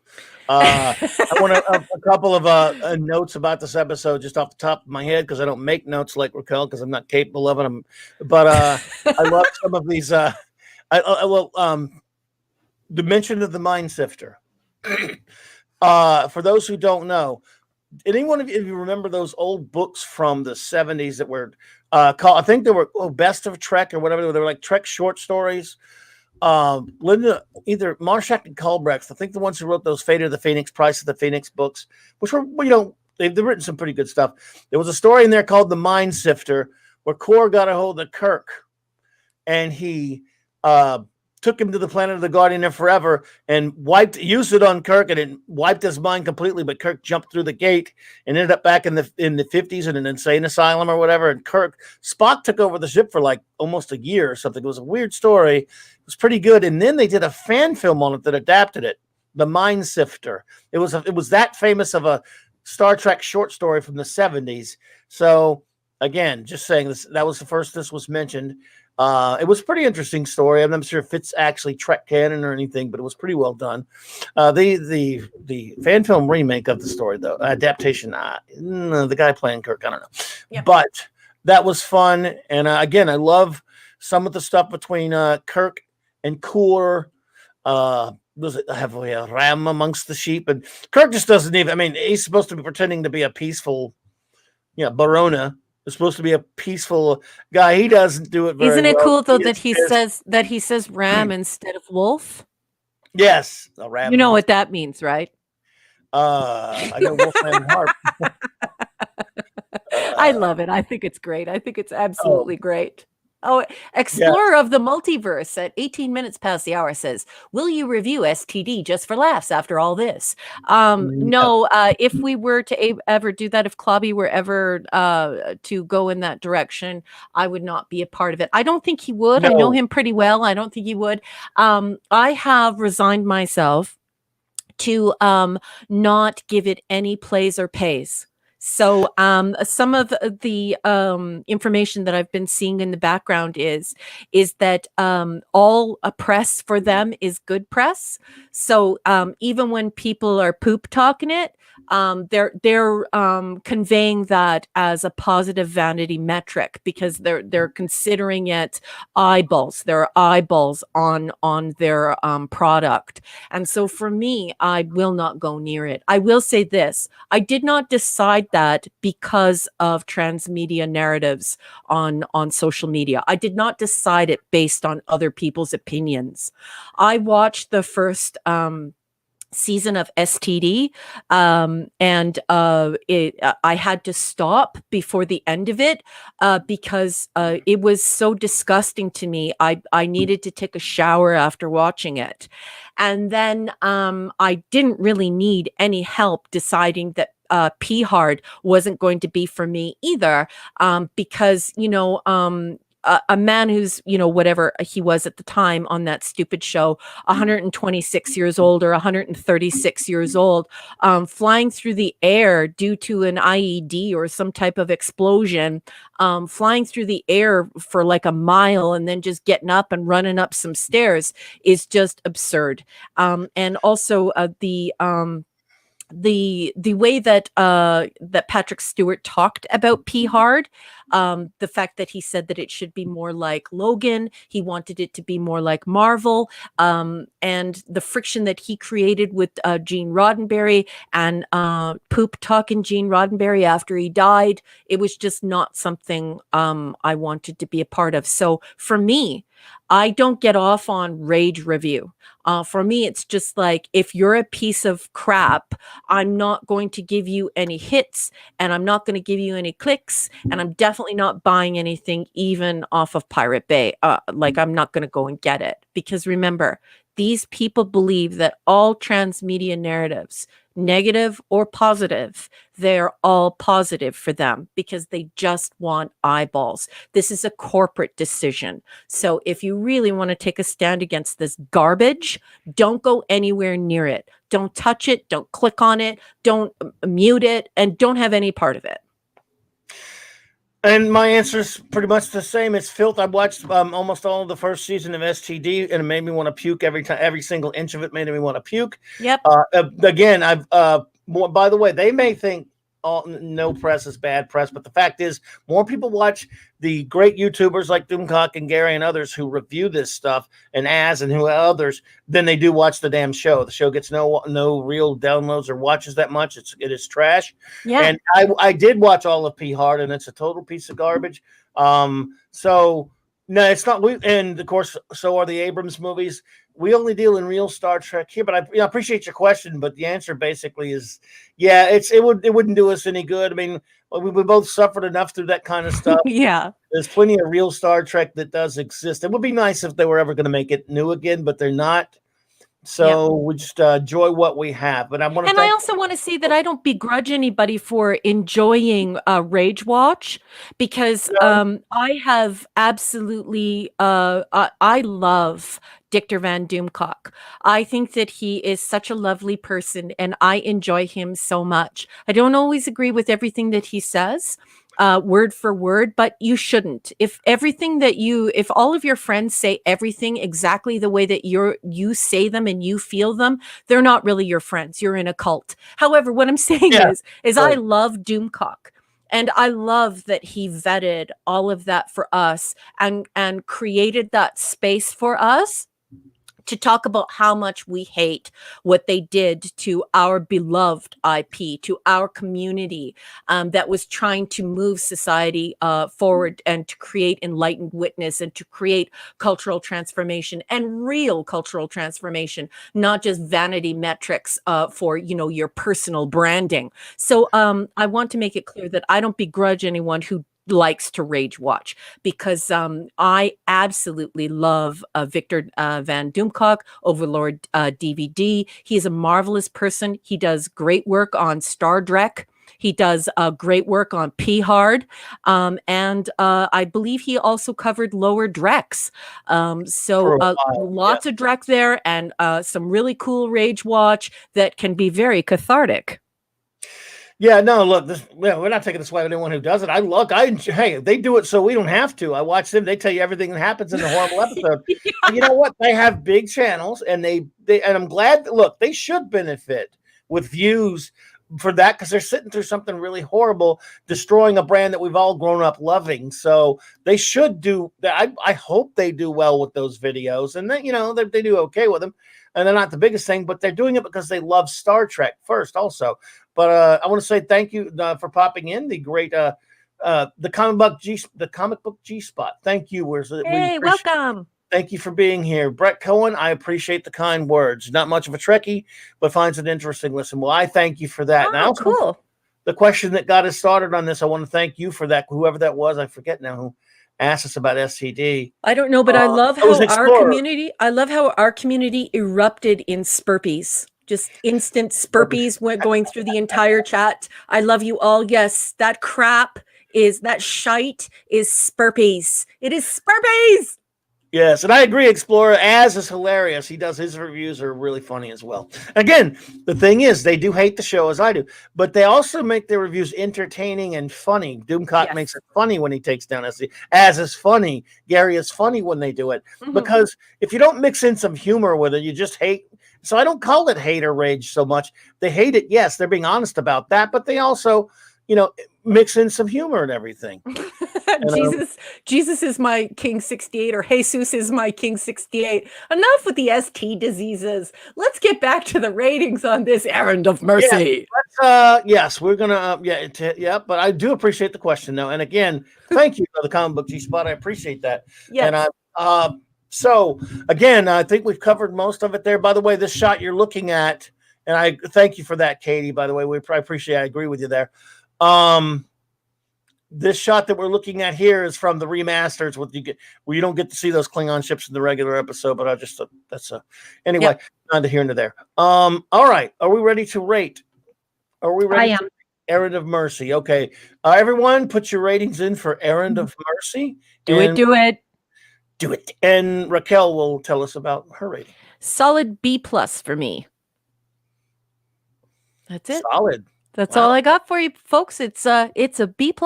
I think it's great. I think it's wonderful. It's not a perfect episode, but I really do think it's good. I'm going to say B+ to an A- for this one. Yeah, that's my rating. All righty, my rating is an A+. I love it. It's a top 10er for me. I just adore this episode. I'm going to try to get every rating this time, everyone. If I miss one, I'm sorry. We have Alpha Omega, beginning and the end. Pure energy. 9 out of 10. Thank you. Great. Oh man, this thing the trap jumps on me, everyone. R.A. Feliciano, Raymond, my brother, A+++. I am so with you there. And yes, Katie, we're getting back to positive because we have some wonderful episodes. And Katie, we're about to get to your favorite. Our wonderful friend Sandra Sandra Feliciano gives it a B. We get an A. I love Klingons from Katie. Katie, I hear Klingons love you too. So there you go. This one is another A for me, from Maddie's daddy. We get a B from the comic book G Spot. An 8 or a B. Either one, it's an 8 or a B. It's an 8 and a B. Okay.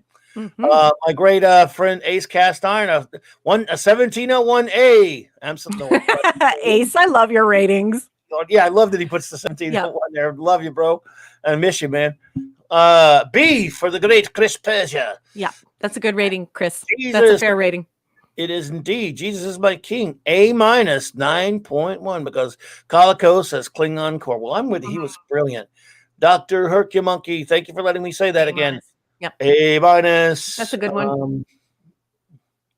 Let's see here. What? Anybody else? Let me see. We got anyone else? Katie Card is very sad. I got my mother-in-law to watch TNG because of Stewart. Yeah, he destroyed Star. And sort of Marina Sirtis, but we won't do that right now. A for Baltar. Yeah, because A starts with Baltar. Baltar starts with an A, man. Altar. I got you right. Mark D with a C. A -4 out of 5. Green and purple. No, A-. A- 4 out of 5. Oh, A. Oh, not. Yes. Yeah, that's what I meant. Okay, good. A -4 out of 5 in Purple Goats. Great commentary on the Cold War plus core. Yeah. Core. I am core. I am cool. And I'll get bumpy headed in DS9. Good Trek watching is to go from this to DS9 Zodes. Yes, and yes, he was also Calicos was great in the I think it was 3 episodes, 3 or 4 of DS9 that he was on, as well as Core. So, well, everyone, that wraps up the great Errand of Mercy. Do you not? And if we missed anyone, let us know. Yeah, it's just one thing that I didn't mention would be the Colicos Baldric. Isn't it funny when you see him? He doesn't look like a big man, but then Michael Dorn wears that same Baldric on his opposite shoulder. Sort of gives you an idea of his size. Hey, that always blows me away. Well, you know something? I'm going to have to make a confession to you. What? The word Baldric only has one meaning for me. I don't know what one is, but I love the show Blackadder with Rowan Atkinson and his sidekick Baldric. When you say Baldric, that's all I know. I didn't have to know. Oh, it's a Baldric. A baldric is a military sash. Actually, I'm not even going to say military sash because I don't know. It might actually be. They might use it for beauty pageants as well, but I believe it's military. I'm pretty sure. I've never heard it. Yeah, that's what it's called. Oh. But I guess they wanted a manly word for it, so they put balls with drick. I don't know. I don't know the etymology of that particular word. Can somebody look it up? But yeah, baldric is a man's or anyone's sash. We're getting all these. Yeah, you all know Blackadder. I love you for it. Yes, Blackadder. Yes, Baldric. There you go. I have a cunning plan. That's a Baldric line. Yeah. Oh, yep. Blackadder. I love Blackadder. And F. Patrick. I love Blackadder. That's a great show. What a brilliant. It's okay that you don't know that word. Like I always say to people, like we cover so much ground here, and there are so many languages in play, and we're doing this internationally. You know, silicon, silicone, tomato, tomato, potato, and then you have all of these make-believe words and make-believe languages, and then of course you have all these real languages, and you have all these terms and all of this jargon all happening all at once. So it's okay to not know, and it's also okay to have a mouthful of marbles where you're like, you know, this is going on for, you know, an extended period of time. So people are expected to make some mistakes, right? I got you. I guarantee if you Googled Baldric, you'd find a picture of Tony Robinson, the great actor who plays him on Blackadder. Scuba Pete, nuts. I can't find origin of Baldric. Maybe spelled differently. There you go. Scuba Pete, I love you. Nuts. Another beautiful pun that Toxic Man Flu would have loved. Well done. Well, where are you? Jesus is my king, Clamato. Oh, that's a very good Canadian joke because you guys don't even have Clamato juice down there. Why? How do you guys not have Clamato juice down there? Like, what are you doing? I don't know. I guess we don't know what they are. Well, are you ready for the big tamale? Yes.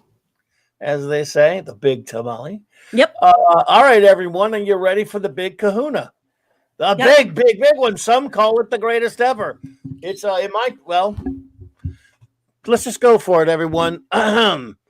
City on the edge of forever. I am my own beginning, my own ending. It is season 1, episode 28, and it is prod code 28. So this is actually happening where it's supposed to. Nice. Oh, Sandra Feliciano says, I have an early instructor meeting tomorrow. Good night, everyone. It was great spending time with everyone. Sandra Feliciano, I absolutely love you so much. Thank you so much for all of your additions this evening. Have a great lecture tomorrow. I hope you do a wonderful job, and we'll see you next Saturday. Thank you, Sandra. We appreciate you. Thank you for being here. And what's about it? I don't know. We're going to just do the episode, and we'll leave all the definitions to you guys with Google. No, he's just pulling your leg. Yeah, I got you. I know. Esh is a card. He's a card of Esh. Thank you, Esh. We got you. All right. Well, this is Katie's favorite, and the favorite of many, it turns out. There we go. All right. Let's go for it. Okay. Let's do it, folks. 2 drops of cordrazine can save a man's life. But when Dr. McCoy accidentally injects himself with 100 times that amount, he becomes a delusional madman, fleeing the Enterprise via the ship's transporter. On the planet below, Kirk and the landing party find the Guardian of Forever, a living machine that seems to be the source of the mysterious time distortion waves the Enterprise had been investigating prior to the accident. As the Guardian demonstrates its abilities by showing Kirk the history of Earth via a large portal, McCoy leaps through and disappears into the past. At that instant, the Enterprise disappears from orbit, stranding the landing party on the Guardian's world. McCoy has done something to change Earth's history, explains the Guardian, and that, in turn, has altered the present of Kirk and company. It's up to Kirk and Spock to follow McCoy into the past and prevent him from affecting that change. The character of Edith Keeler was loosely based on a real-life 20th century evangelist, Amy Semple McPherson, who preached conservative gospel in progressive ways via radio, movie, and stage acts. During the era in which most of the City of Forever takes place, McPherson was instrumental in opening soup kitchens and free clinics for the poor. Keeler is a far more secular character than McPherson, preaching the benefits of hard work, sobriety, and to love one's fellow man, rather than strict Christianity. Strict Christianity. She's a forward thinker, unlike McPherson, who spent much of her life rallying the masses to oppose Charles Darwin's theory of evolution, speculating about man's exploration of the atom and his future in the stars. Although Kirk clearly believes that Edith is intuitive, Spock scoffs at any suggestion of clairvoyance and categorizes her observations as mere gifted insight. Wherever she got it, however, she seems to have it in spades. Had McCoy succeeded in saving her life, she would have gone on to influence no less than Franklin D. Roosevelt, or Roosevelt, please don't crucify me for that, with her idealistic and pacifistic beliefs. Or she might have made a good detective. Her powers of perception are quite astute, particularly when it comes to sizing up Spock. Keeler deems the Vulcan's position in the universe to be at Kirk's side, as if you had always been there and always will be. And indeed, Spock would fulfill that prediction in one way or another for much of the next several decades. The score for the City on the Edge of Forever was written by Fred Steiner. Though Steiner contributed more scores to Star Trek than any of the show's other composers, his best-known television-related work is a cool jazz piece called Park Avenue Beat, which was used as the theme to Perry Mason for that show's entire 9-season run. Like many television shows of that era, Star Trek was economical in its use and reuse of its scores. Steiner's score of City was a partial one, with many of the musical cues pulled from earlier episodes. Steiner's original work in the episode underscores the bittersweet romantic relationship between Kirk and Edith Keeler.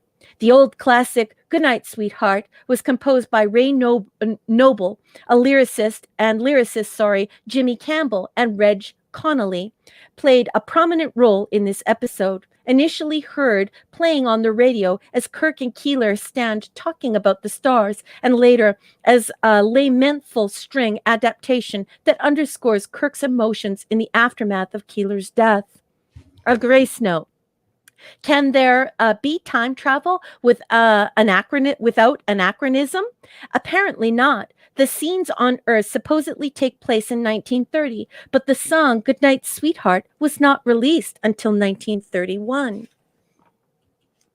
The City on the Edge of Forever ranks as the top of almost everyone's list of favorite Star Trek episodes. Star Trek fans, Star Trek actors, Star Trek producers, well, you name it. Just about everyone loves it, except for the man who wrote it, or didn't write it, as the legend goes.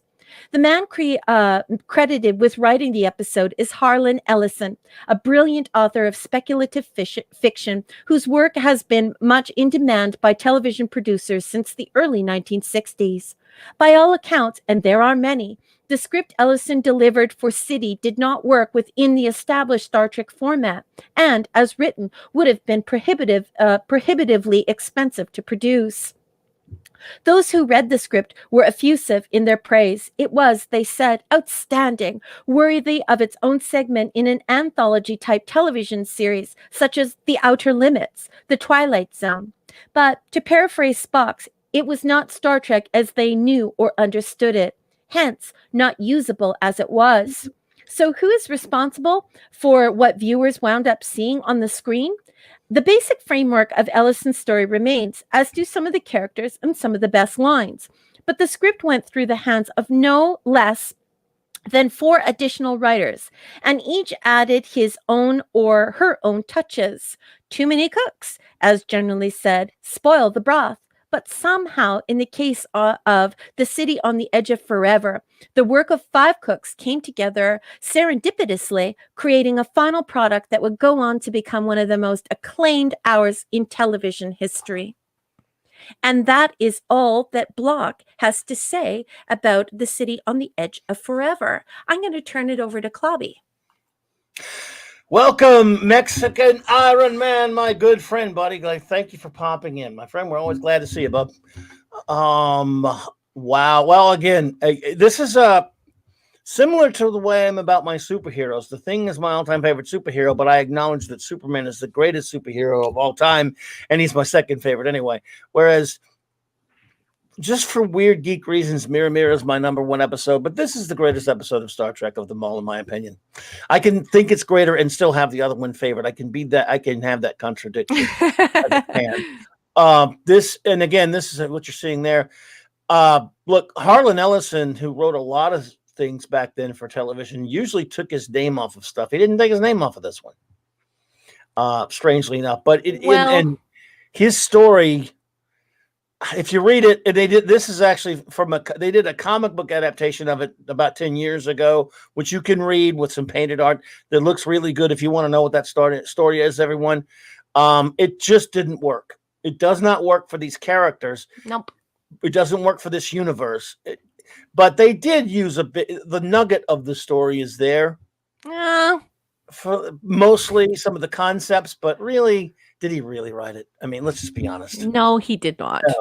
No. And Block is actually not really the consensus amongst people who know and amongst the entire strata of knowledge that we have on Star Trek. So, but I'll get into that when I get into my notes. But I don't want to interrupt you. You go ahead and then I'll jump in.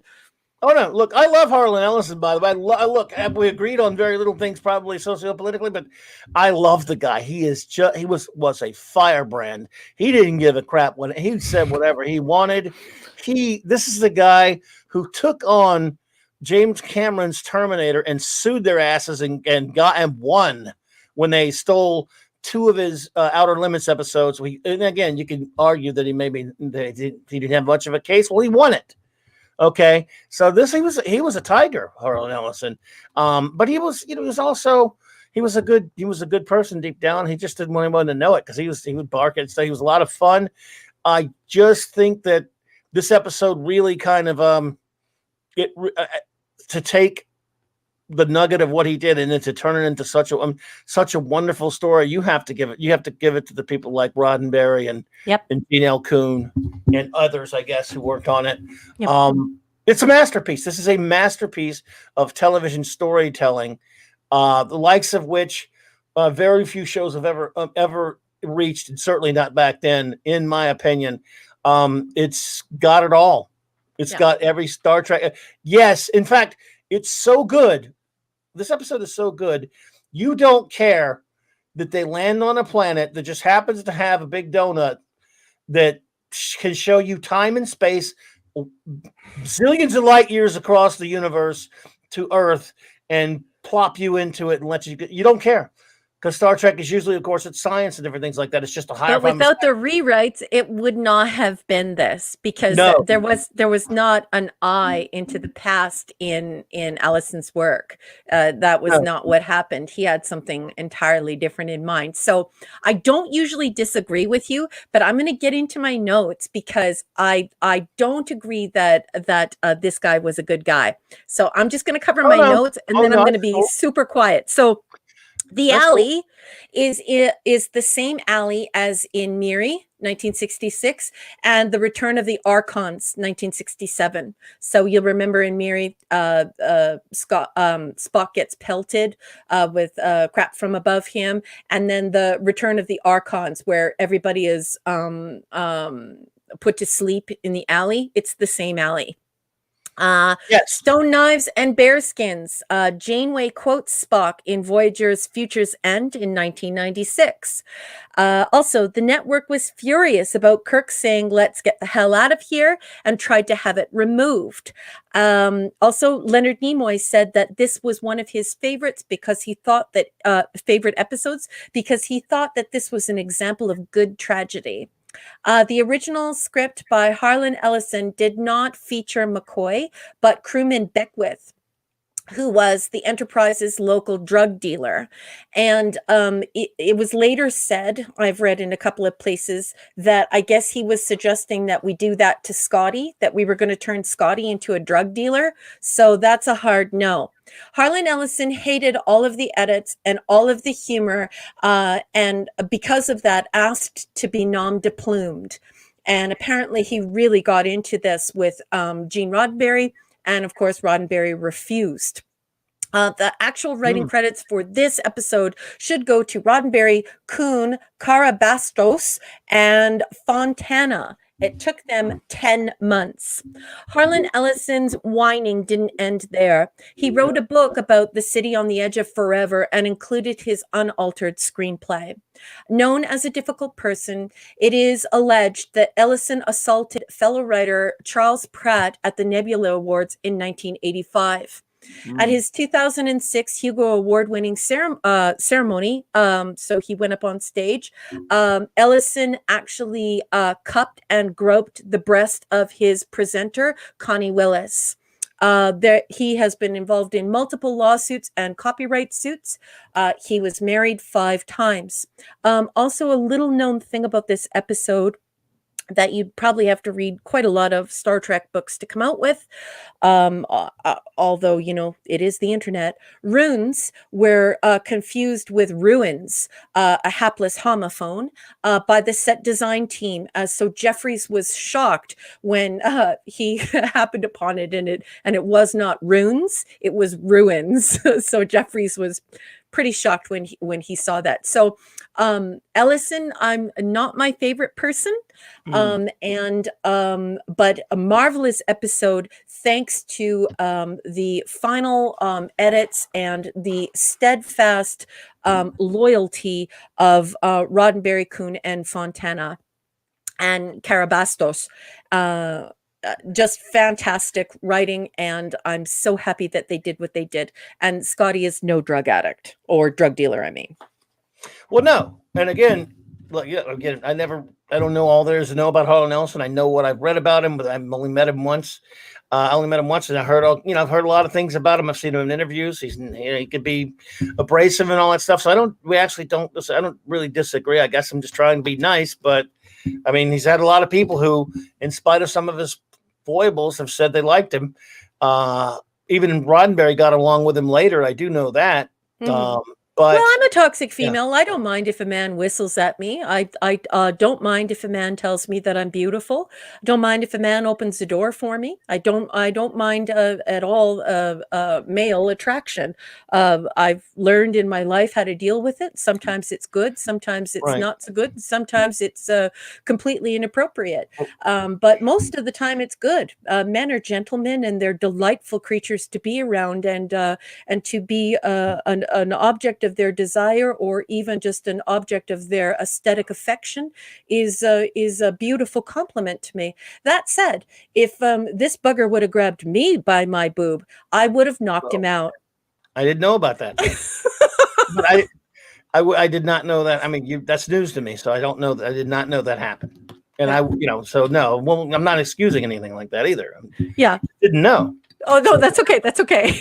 No, but be that as it may, the thing about Harlan was he used to I didn't know that he tried to get his name taken off this because he succeeded in getting his name taken off a lot of TV shows back then. So I'd not heard that he didn't but I do know one thing about his hypocrisy. I've seen when he used to do his commentary on the Sci-Fi Channel in the early 90s, when they would show his, the background when he was being filmed and stuff in his house.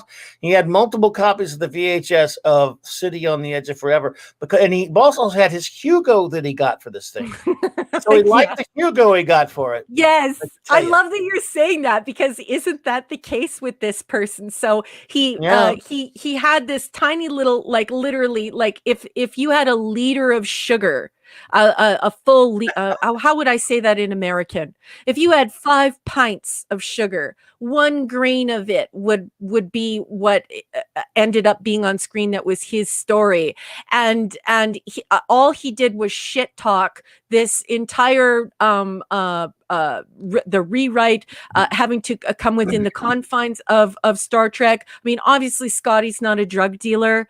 Obviously we have to do certain things, and the fact that he had like nymphs, like he had like this idea of like these cherubs that would be standing over the eye, and all this other crap that and then he accepts the award for it. He publishes his gripes and then publishes his original script, which of course anyone who loves Star Trek knows Scotty's not a drug dealer. Oh, it's pathetic. And look, I couldn't even, when I tried to read his script years and years ago, I couldn't even get through it. And then when I got this comic, they did a comic book adaptation of it, IDW, I couldn't get through that. It had good art. And it just pissed me off the whole time. I'm like, and the arguments I've gotten in with some people who try to say that, there was something wrong with them taking, him bitching about, them taking away his script and they shouldn't have messed with his script. I said, look, when you sign on to write somebody else's characters, which he did. Yep. And then you want to screw around with them and do things they don't want done with them. Yep. Look, nobody forced you to work for them. Yep. So if they come along and say, well, our characters don't do that, because I saw he went on the Tom Snyder show. You can find this, by the way, on YouTube. Ellison with Duhan, Kelly, and Walter Koenig on the old Tom Snyder show. Yeah, no, you got to be old. It was in the mid-'70s, but this is on YouTube. You can find it, where he's bitching and moaning about them screwing his story up. And a thing that got me about that is, well, dude, look, it's their property. And why offer it up? Why even offer it up? Right. Why I'm an author. I write short stories that are not only adaptable for the ear, but they're like The Outer Limits. They're like The Twilight Zone. But in Gene Roddenberry's universe, Gene Roddenberry comes to me and he says, "Look, Raquel, I absolutely love Georgia, or I absolutely love this story, Jack, because I name all of my stories and all of my novels after the protagonist in my stories. But if he were to come to me and say, look, I absolutely love Marie, or I love Jack, but we can't have him do this because this is the universe that it's in, of course I would be more than willing to get into the trenches and start adapting that character to be more within the confines of the IP. It's a great way to turn around and say, look, I can totally rework this story, and I'll publish this, my original story, as, City on the Edge of Forever 1.0, and then I can do it the Star Trek version. There was no reason for him to do this with Gene, and there was no reason for him to shit talk Star Trek or to have flip out the way that he did. Well, Steve, yeah, absolutely. And again, to your point, Stephen Ernest says that he, and welcome, Stephen Ernest. Thank you for being here. Yeah, so good to see you. And I just love that comment that you just took down. Yeah, I'm going to put it back up, but I wanted to go backtrack to this one where he wrote this before he saw any of the episodes of the pilot. But yes, he never understood the collaborative nature of film and TV. Stephen, you're so awesome. Right. That's right. But to answer you, Mark D with a C, you probably already got my answer. Yes, I tried to read that comic. I bought it. then it's good, nice art, but that story is just garbage. But and what Ellison wrote, and I've liked a lot of the short stories I've read of Ellison's and other things I've read of his, but that was garbage. Yeah. That what he did. However, they made something great out of, like, was it Mark D with the C said, he said, I wish someone could I wish I could write a story that could get screwed up this badly. No And kidding. that's exactly my point, especially as an author. And it's just like there was just no need for it. That's why Stephen's comment is so salient. And Stephen, I've missed you. I haven't seen you. You weren't here last week, so it's so good to see you. Mwah, mwah. I love your brilliant mind. It's so good of you to stop by, and the whole community missed you. So these are the Steves I know. I know these are the Steves I know. Well, again, you know what? This basically, like I said, he was in that tomorrow show with Snyder, with Tom Snyder back then, that had again Kelly Duhan and Koenig were there with him. He talked about how he got together with Gene Roddenberry. He talked nicely of him, even though he didn't like what happened to his story.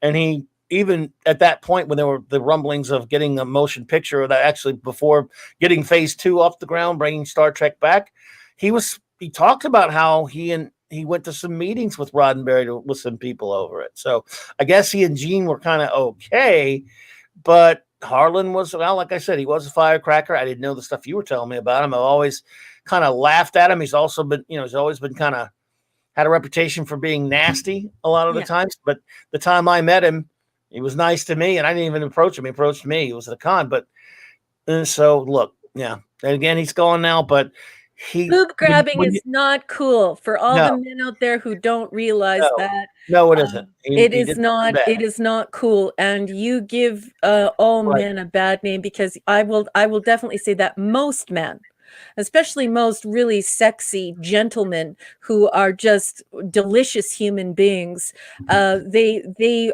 don't mind the feast of the eyes, and they enjoy the feast of the eyes, but they know not to touch. I mean, cause is not consent, just like having big boobs is not consent. If you grab my breast, I'm going to actually give you an Irish right hook.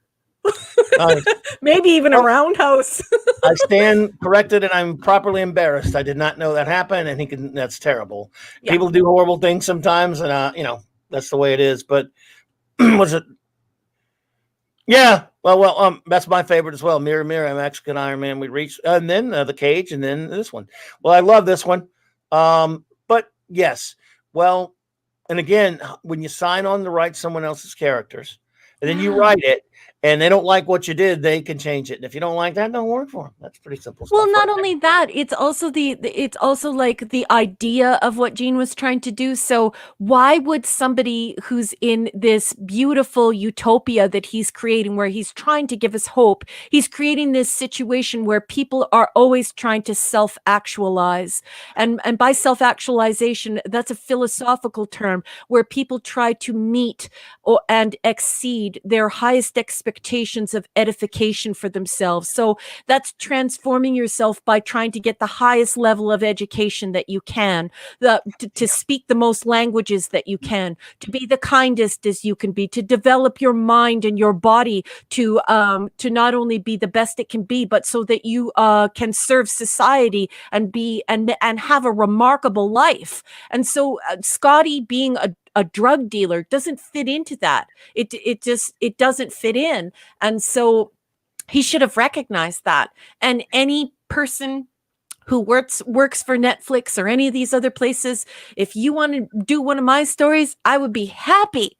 I will be happy. You will not need 10 months and 5 people to rewrite my stuff. I will write it to suit what you want to do, because what a compliment for somebody to fall in love with one of your stories and just say, hey, could you make it a little bit like this for our purpose?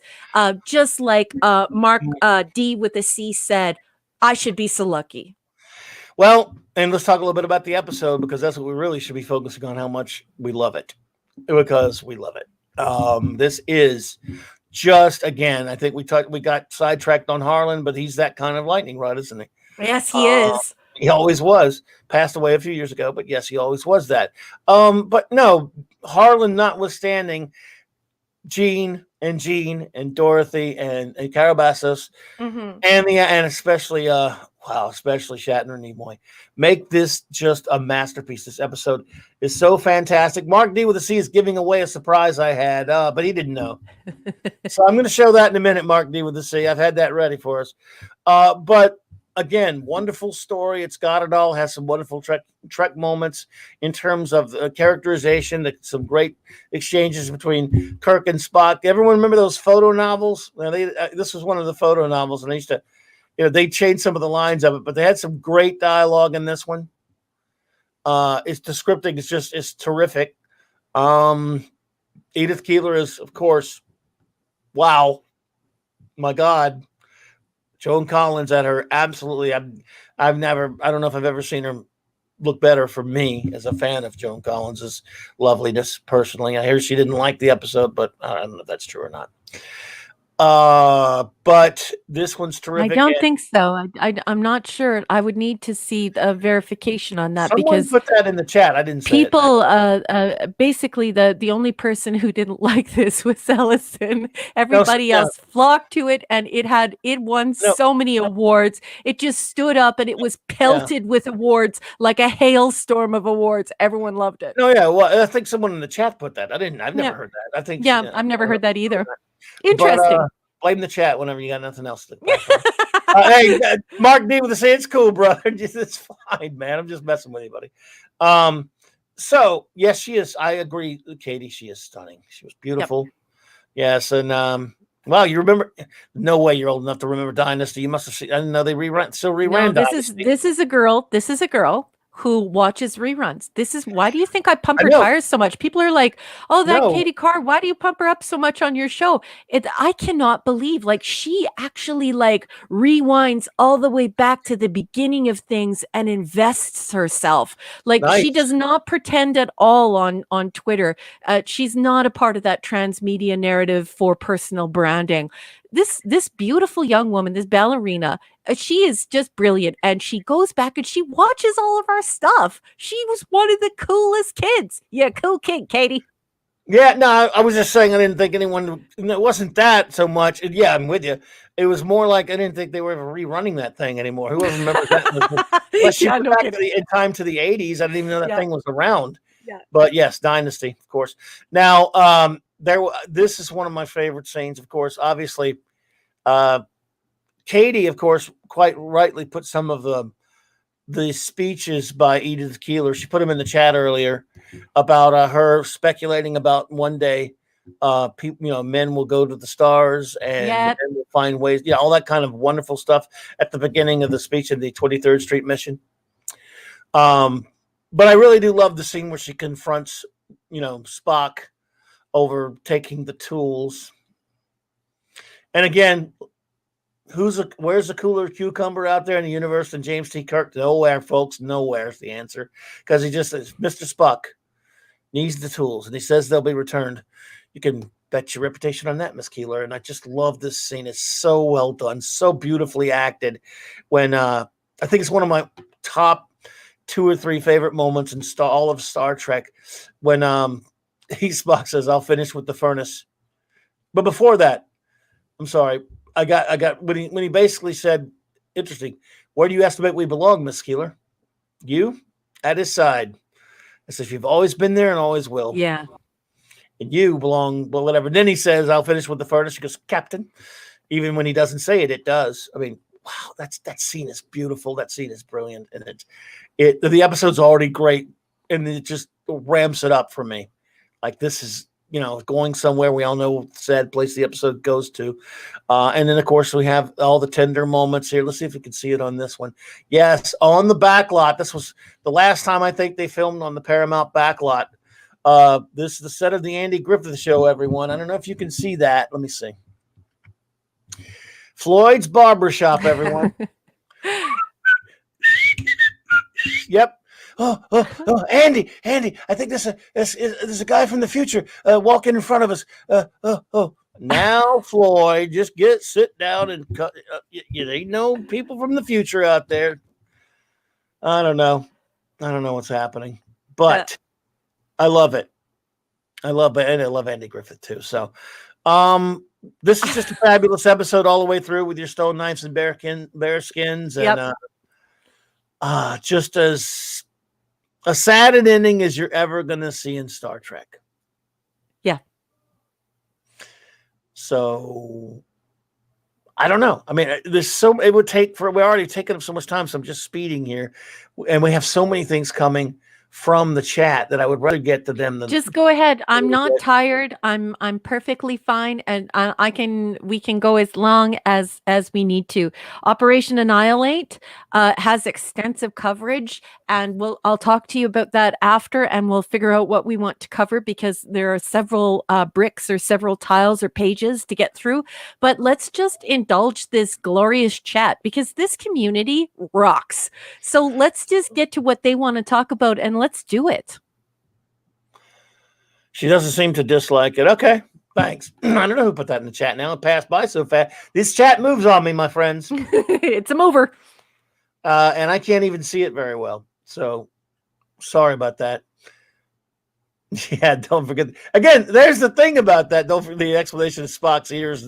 Yes. Yeah, you got his head caught in a mechanical rice picker. That was Gene L. Kuhn's idea, and apparently Ellison got into a huge fight with him over it. Like, he specifically pulled that out of the script and said, like, what is this shit? Like, he was mad. Well, I like it even better now. Yeah, it's good. Did you see Mark D with a C at 5 minutes past the hour? Too bad Ron Howard didn't show up with his brother Clint. With what? Tranya? Tranya. I'll have a Tranya. Especially Keeler's dead. Oh, my God. Yes. Yes, that is true. Yeah, it really was excellent in this one. Well, they all were. Yeah, but Steve is right. Steven's right. It's like many times we see Shatner rise to the occasion, no pun intended, because it's very obvious that he was very attracted to her. He's spoken quite fondly of Joan Collins, but he did rise to the occasion, and his acting is superb here. Jesus is my king. I say I'm not the only one that watched Andy Griffith nip it in the bud. Yep, I love it. That's a great show. Great show. Yes, it is a great scene, Katie. Again, like I said, like all the great Trek, it has a lot of great humor in it and things like that. What? Stephen Ernest, Clint Howard went to my high school. He was cool, easygoing. Stephen Ernest, you're the coolest guy. I'm sorry for yelling, but that's really cool because Clint Howard is supposed to be like a darling of a man. I love Clint Howard. I hear him all the time. With Dennis Miller used to have him all the time, and a lot of other people have had him on his show, on different talk shows and stuff. And he's got a big fan following with Trek fans. Great dude. Yeah, good old Clint Howard. Sweetheart. Yeah, and Tranya. Yeah. First, the Tranya. First, Tranya. And man, he's been everywhere else with Gentle Ben. I mean, dude, he's been on a lot of stuff, including Andy Griffith, by the way. Oh yeah, he's been on that set. He was on Andy Griffith. Wow, just like these two are. Oh my God, I've gone back in time to an Andy Griffith episode. And there's Barney and Gomer. Oh my God. Yeah. Yes, Raymond Feliciano at 7 minutes past the hour. You can see how the relationship between Kirk and Edith, and it makes it so believable and tragic. Yes, Raymond. What a wonderful comment. And of course, Raymond is an author himself. So he's speaking to the authorial quality of helping us to become attached to characters through the richness of their interaction. And so we can empathize with them and cheer for them and, just overall have a very strong feelings for them. So excellent comment, Raymond. Yes, and not only is he an author, you can check out the info on his science fiction novel right here at this link that I'm putting into the chat, of course, from Raymond Feliciano's book. Oh, no, Chris has to leave. He says, sorry, I'm going to call it a night as my tired bones hear the sirens call of my bed. Have a wonderful night. and City on the Edge of Forever is A++. I agree with you, Chris. I also love that you Thank you, Chris. talked about the Odyssey there. You should always put things in your ears if you hear the sirens, unless, of course, you'd like to be seduced by it and want to go to sleep. There's a Steely Dan song about that. Maybe you could get tied to a mast. Anyways, excellent, wonderful, intellectual comment. I love you, Chris. Have a great night. See you next Saturday. Chris, thank you, bro. Appreciate it, man. And you take care. But we will definitely. We've got your rating there. We'll be rating it in a few minutes anyway. But thank you so much. And yes, Mexican Iron Man. I have a pair of earbuds, and when my son ordered them for me, I saw the name on it. The brand name is Tranya. So, and I'm like, we got some Trek fans here. They named their whole brand Trek. So yeah. There you go, everyone. But that's Raymond Feliciano's novel, All's Fair, a Dolphin Wars novel. Sorry about that. I always plug Raymond whenever I can. I No, love I'm the glad you did. Felicianos. I did. Thank you. Let's see. Yep, that he would. Yep, yes, exactly right. Clint Howard was Leon, the little kid Leon. He didn't have. Yep, he was. He didn't have to talk. He was hilarious. He was. Boy, was he young. Good Lord.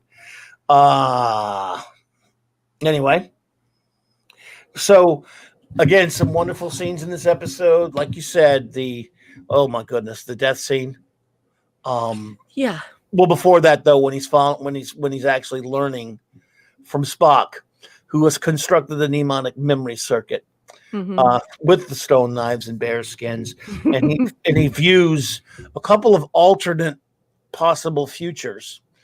Where first, of course, a report where she'd died in a car accident, of course, a traffic accident, some kind of traffic accident. But later, of course, when she does not, and she goes on to affect all of history, and of course, Germany captures the world because her involvement with her peace movement stalls America's involvement, entrance into the Second World War, which some say it could have created the mirror universe. You never know. But point being, that's not really all that important here. We find out that Kirk has fallen in love with a woman that he learns he may have to let die. Only science fiction can do that. Yeah.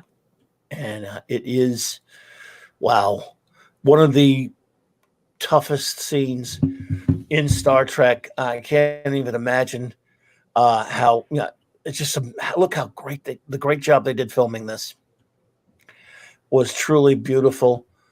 But before that, McCoy comes back, and he eventually becomes his old self, and we don't know how long they spent in this time period either, do we? No, but it is a wonderful story. Oh no, the Guardian would have said that when they used the tricorder. What I don't you just have to rewind to that part. I just watched it today, but I also had to leave to go to the store to get cherry pop. I believe it's just a couple of days, and yeah, I believe that's from the tricorder. So I think that they have to catch up to rewind those days, right? Because it has to happen first. And if it's already happened, it has to be rewound and then lived and corrected. So I think it's just a couple of days, Clobby. You would have to go back and watch the episode, but I believe it's just a couple of days. Spock's calculation is always very close, and all they had to do was just rewind to make civilization happen again, right? Because there was no starship there, right? So once they go in, they have to rewind to the point where people are alive again. Our human beings, our Earth is still there, right? I'm talking about the time they spent in that time period, though. And that's what I mean. Yeah, so but it would be from Spock's calculation, right? Because Spock. No, yeah. I'm just saying, doesn't Kirk mention something about how he's been saving up their combined salaries over the course of I don't know how long, the past couple. Oh, maybe you have revealed a plot hole. Oh my God! Don't tell me there's a plot hole. Now I'm going to go back and watch and see. Now I don't remember how now, of course, with my garbage memory, I don't remember how long he said, but I remember I spent our last, I don't know how, I forget the number. Someone in the chat may know of our combined salaries on this bag of stuff for you. Remember that? That would be a plot hole because Spock is only rewinding so that they have as little time on the planet as possible, like as little time in that time period as possible, because of course they don't want to affect time and space. They want to correct it, right? So I think Yes. the calculation that Spock would give off of his tricorder after the Guardian says that it can be corrected, I believe that would be the actual time period they were in 1930s Earth. Oh yeah, I mean, it's just a passing thought. Anyway, it's not like a big. No, I think it's totally cool because it might be a plot hole. I want to go check it out. Yeah, no, it's again. I don't think it works. It's that bad though. It couldn't have been that long. No. I was just curious how long. It seemed to me. I've always thought, because again, I never really gave it a whole lot of thought, but I always thought they must have at least been there for a few weeks or something or longer. But I think that's a boo-boo. That's a boo-boo. Because he had to have a little time to get to know Edith a little bit. You know, in TV, they do that a lot. People will meet in an episode and they won't compress time exactly well. And two people are like madly in love. They met 5 minutes ago, that kind of stuff they do in TV. Yeah. I would have thought they'd have been there a little while, but that could just be me. Maybe the chat disagrees. I haven't even looked at it for a while. I beg your pardon. Please excuse me. I'm sorry for the interruption. Explorer of the Multiverse at 16 minutes past the hour. He is going to bid us adieu.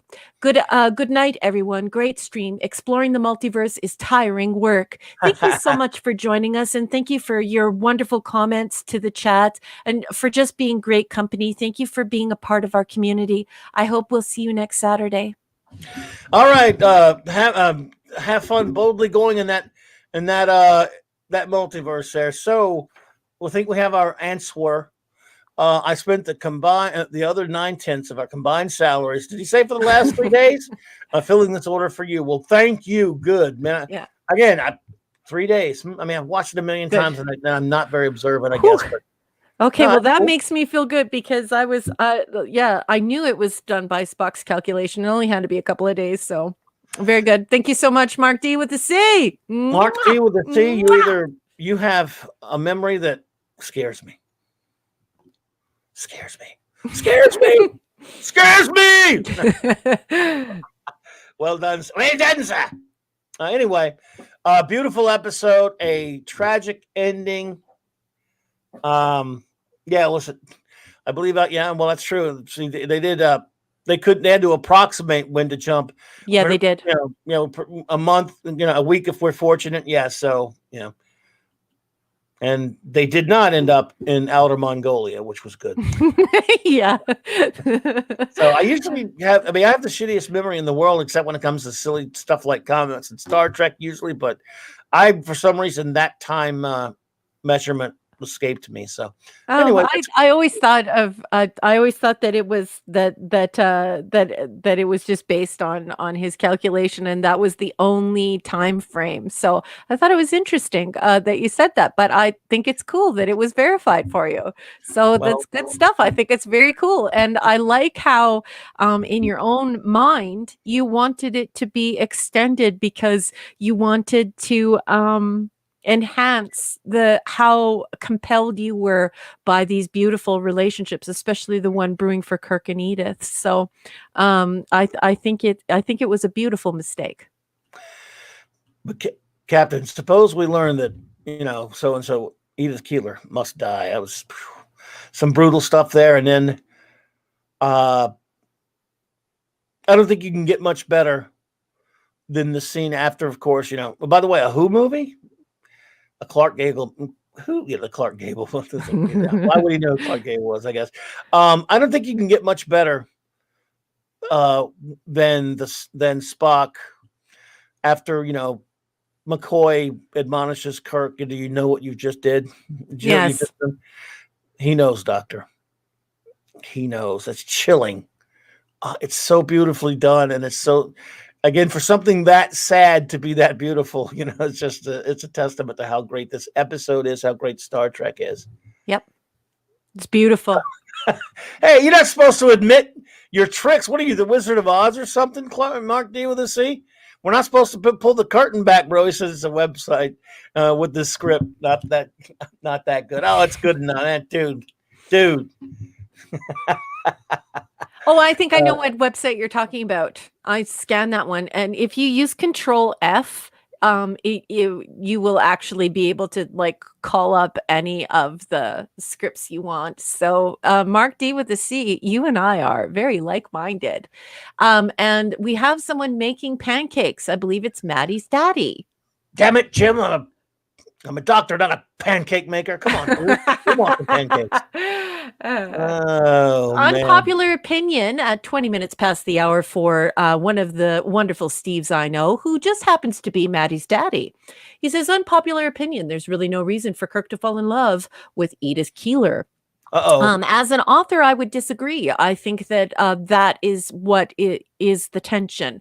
If Kirk did not feel all of this love and passion for this woman, I think it would be pretty easy for him to allow her to die, because you have to think about Uhura completely losing her shit in front of the Guardian when she realizes that their entire society no longer exists the way that they thought that it did, and Nazi Germany is now taking over the world, and Starfleet doesn't even exist. So I think that the Edith Keeler romance heightens the stakes, and it really lets the viewer at home, who is far more, I think, naive back at this time than we are today. We're very jaded today, but I think that would really make the person think, you know, what's Kirk going to do here?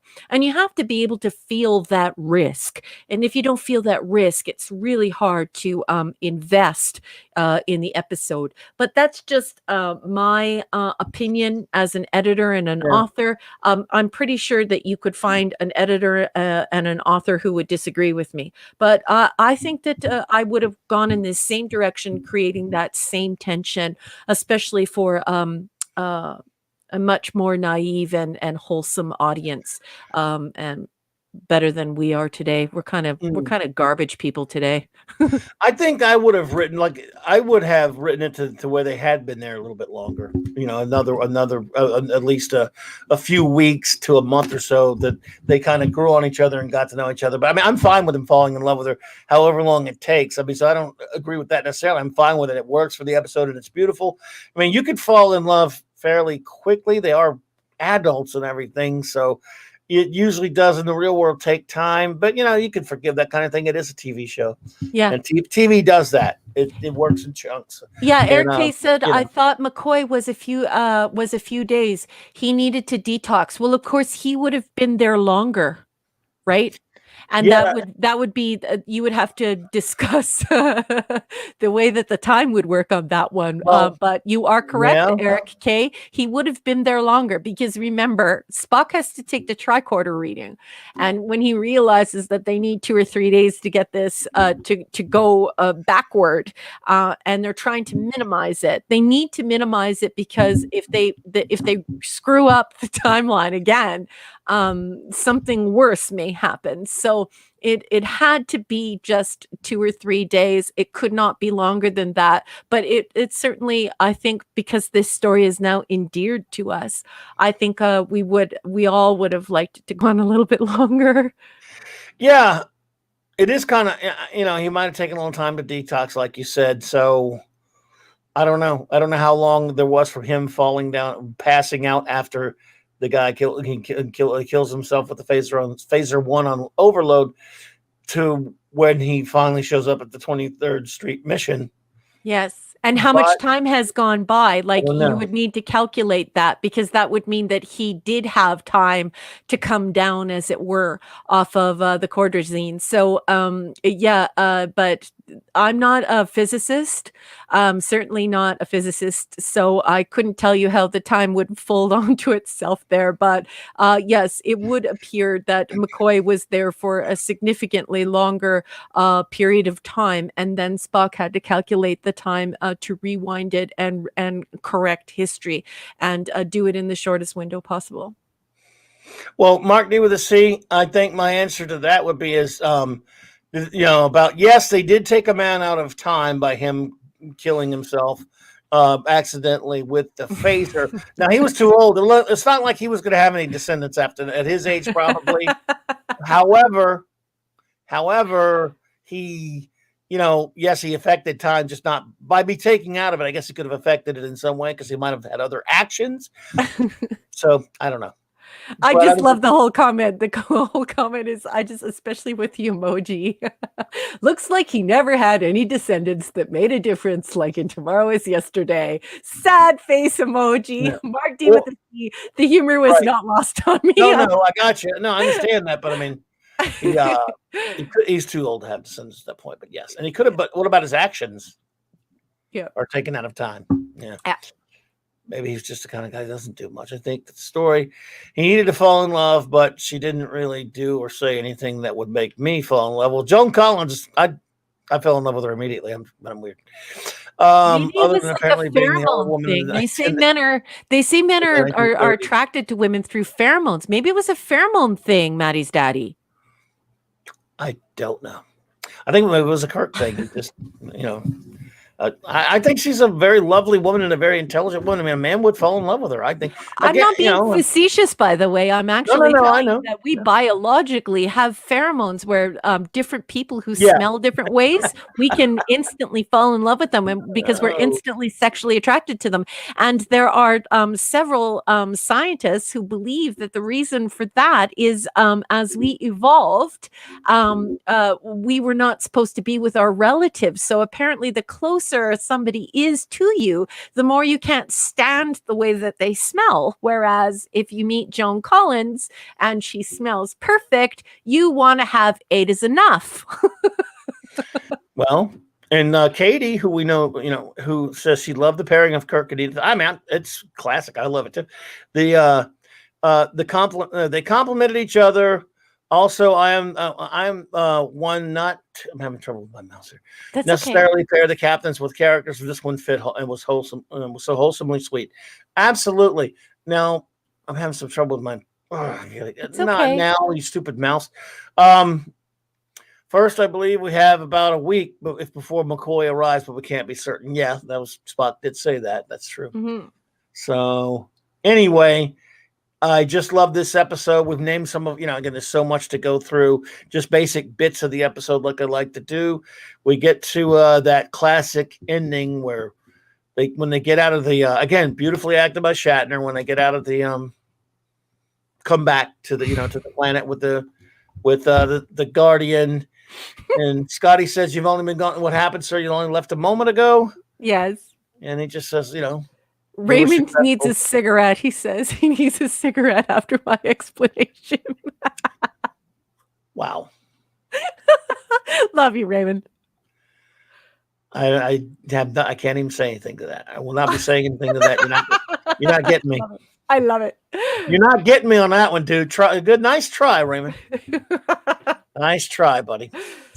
But anyway, let's get the hell out of here, which is appropriate, I think, for that last line and for us. We will let you make your closing statements and your rating, and we will ask for a rating from our dear friends in the chat.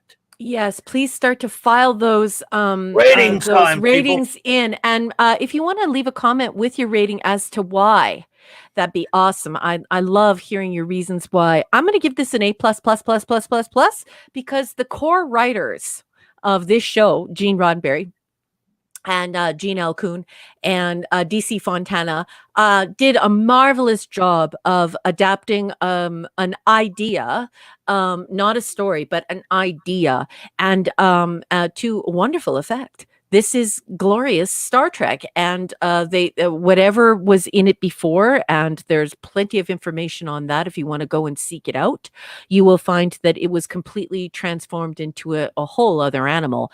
And what came out on the other end is just absolutely beautiful. And I love this Star Trek. This is great.